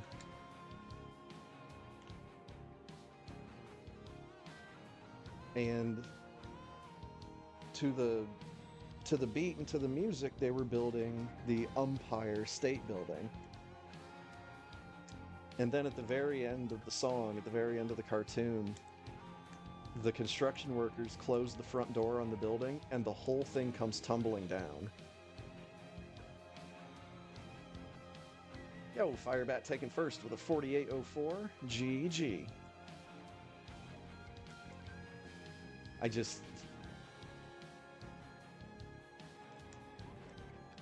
thought the Cartoon Network was missing some critical quality control at that point in time.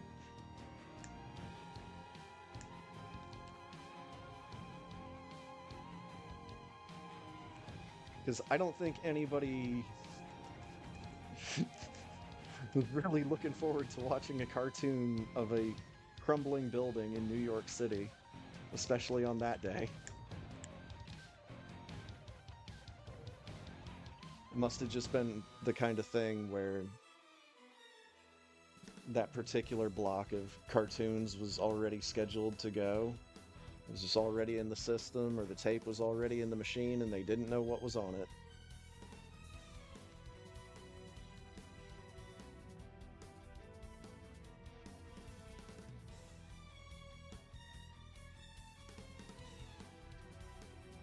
There's not too many other, like, banned cartoons that I've seen first run on the network.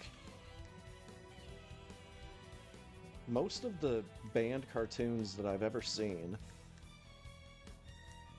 were from a local public access channel. I've mentioned this wacky little show before in the past. It was called Cartoon Control Room. And it was a guy in a really, really bad Groucho Marx mask.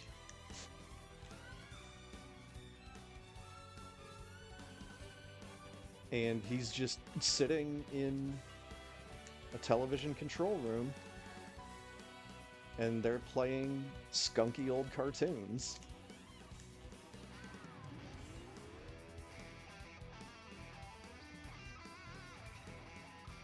Played a whole lot of the old Fleischer Studios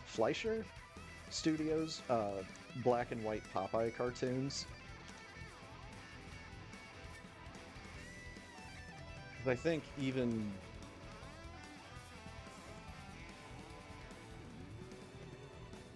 back in like either the 80s or the 90s, whenever it was that this show was actually made,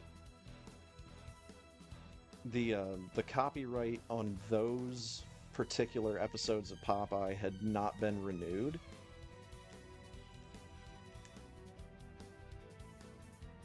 So they were able to show that shit on TV. Or at least on public access.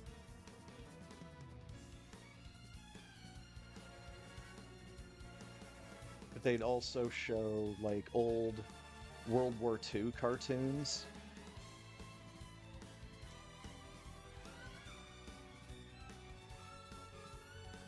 Nothing from Disney. Disney kept pretty tight control over most of their stuff. A whole lot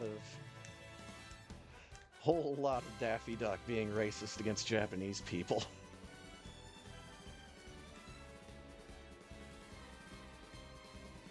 Daffy Duck fighting off the Germans.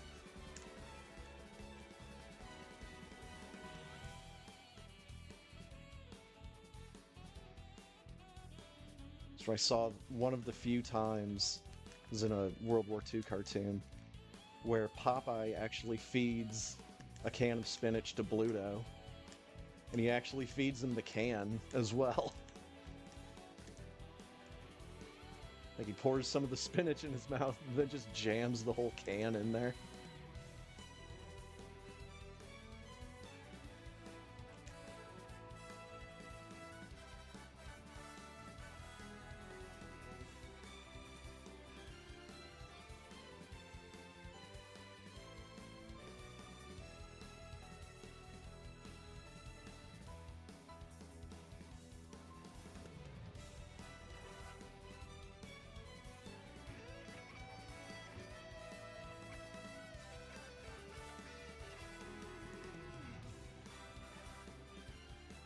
And that little public access show was also where I saw the animated version of Orwell's Animal Farm, which I thought was interesting. And that's also where I saw...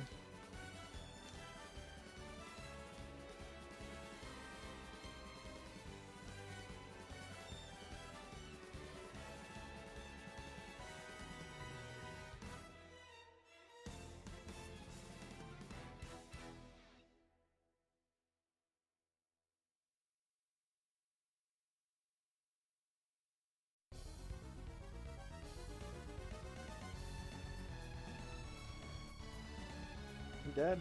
You're dead. Trying to remember this right. It was some really old OVA, like some really old anime movie, and I think it might have been like one of the original like Ultraman movies. I don't know if Ultraman got his start in a TV show or an OVA.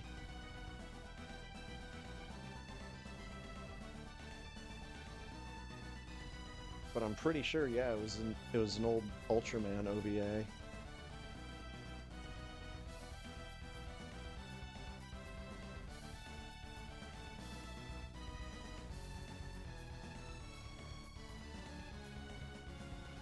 Because I remember as like a real small kid, I had a big hollow plastic Ultraman figure without knowing who the character was.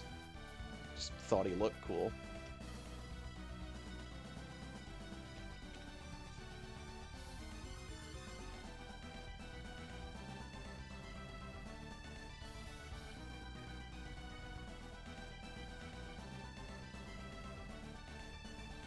I'm just trying to think, if it wouldn't have been Ultraman, what would it have been?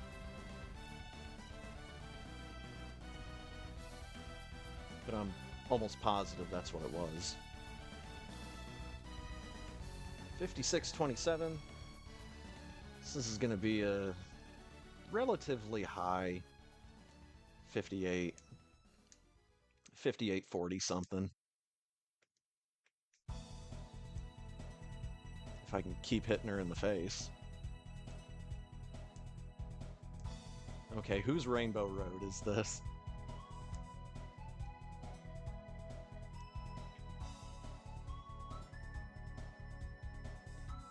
In Mario Kart 64, okay.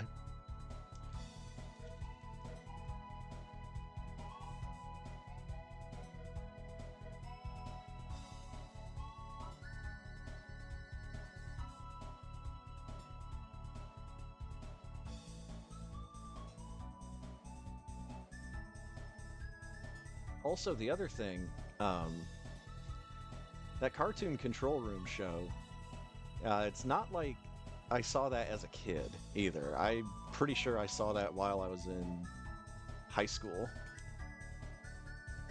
So in like the early 2000s, I'm seeing this skunky little public access show showing old cartoons. And I'm just like, oh my god, I love this.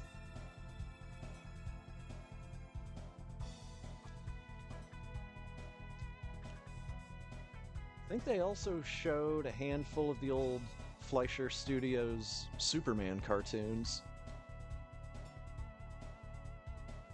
So I'm pretty sure those are fair game now.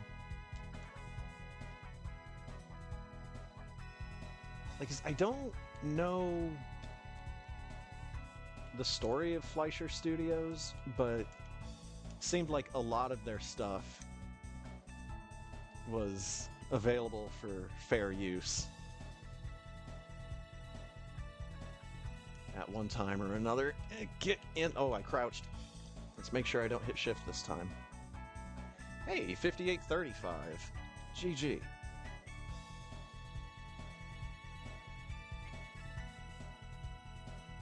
Almost a full minute slower because I was yapping about bullshit the whole time.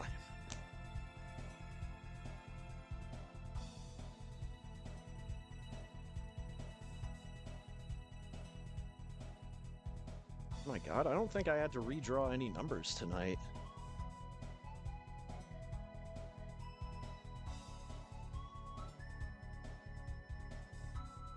Thanks for races. Big smiley face. Kill the animals! How many of my requests did I get through on Rainwave? 5.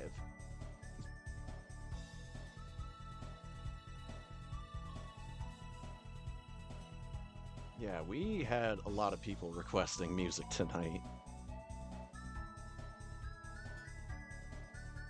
I'm 8th in line.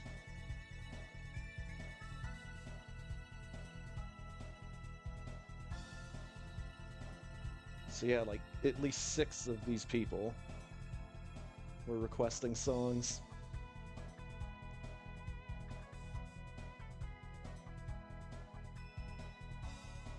A whole lot compared to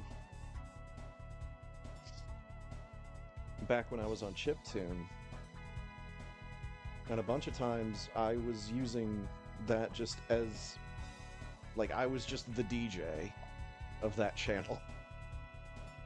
Every once in a while you'd get another smattering of people to come in. Sometimes Real Work would request stuff.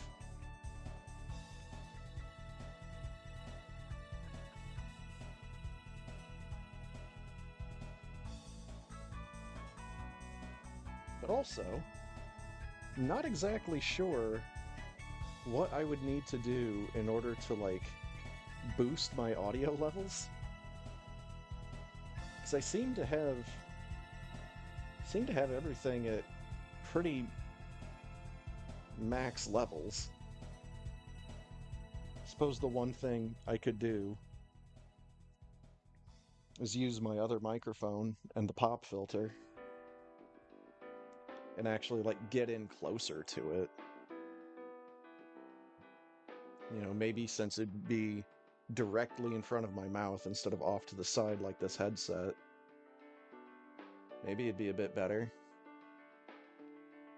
Maybe if I had a sound mixer. But I don't. And the shit that I have works just fine.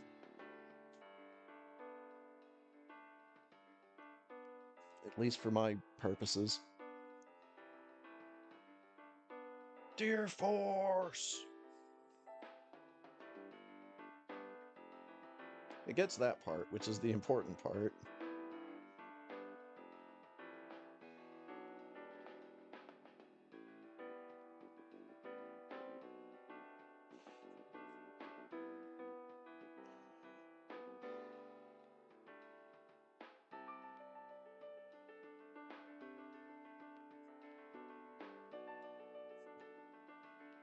I feel like I've said this before about this particular song, but this really sounds like it should not be in, like, a jet fighter game, like Ace Combat 6.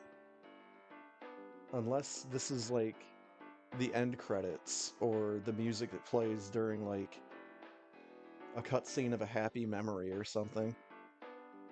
Sounds more at home in The Sims than it does in a jet fighter game.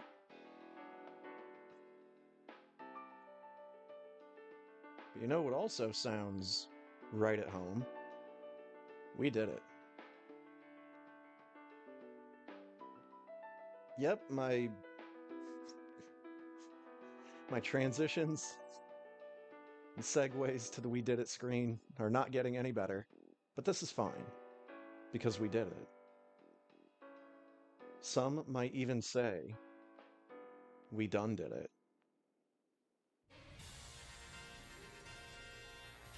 Oh my god. And with that,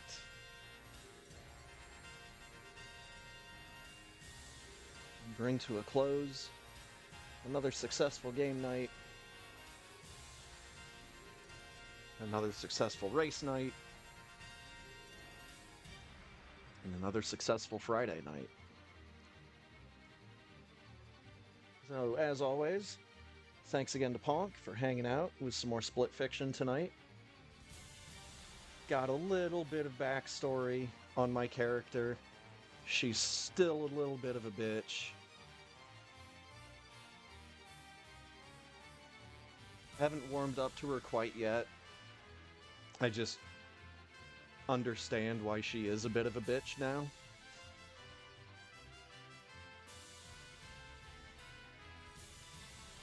The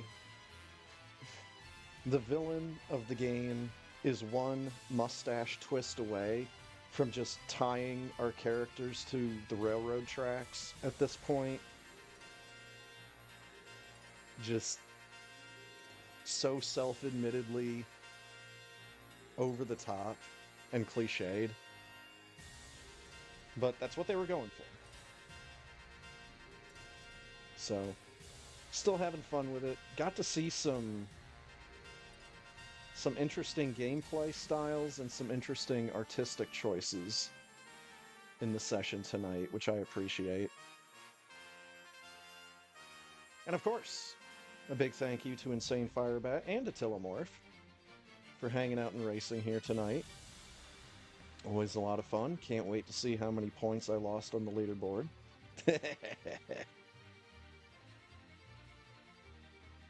And for everybody else, thanks for stopping by, thanks for hanging out, thanks for watching. I think I am going to go make myself a late night snack. And I will see you next time.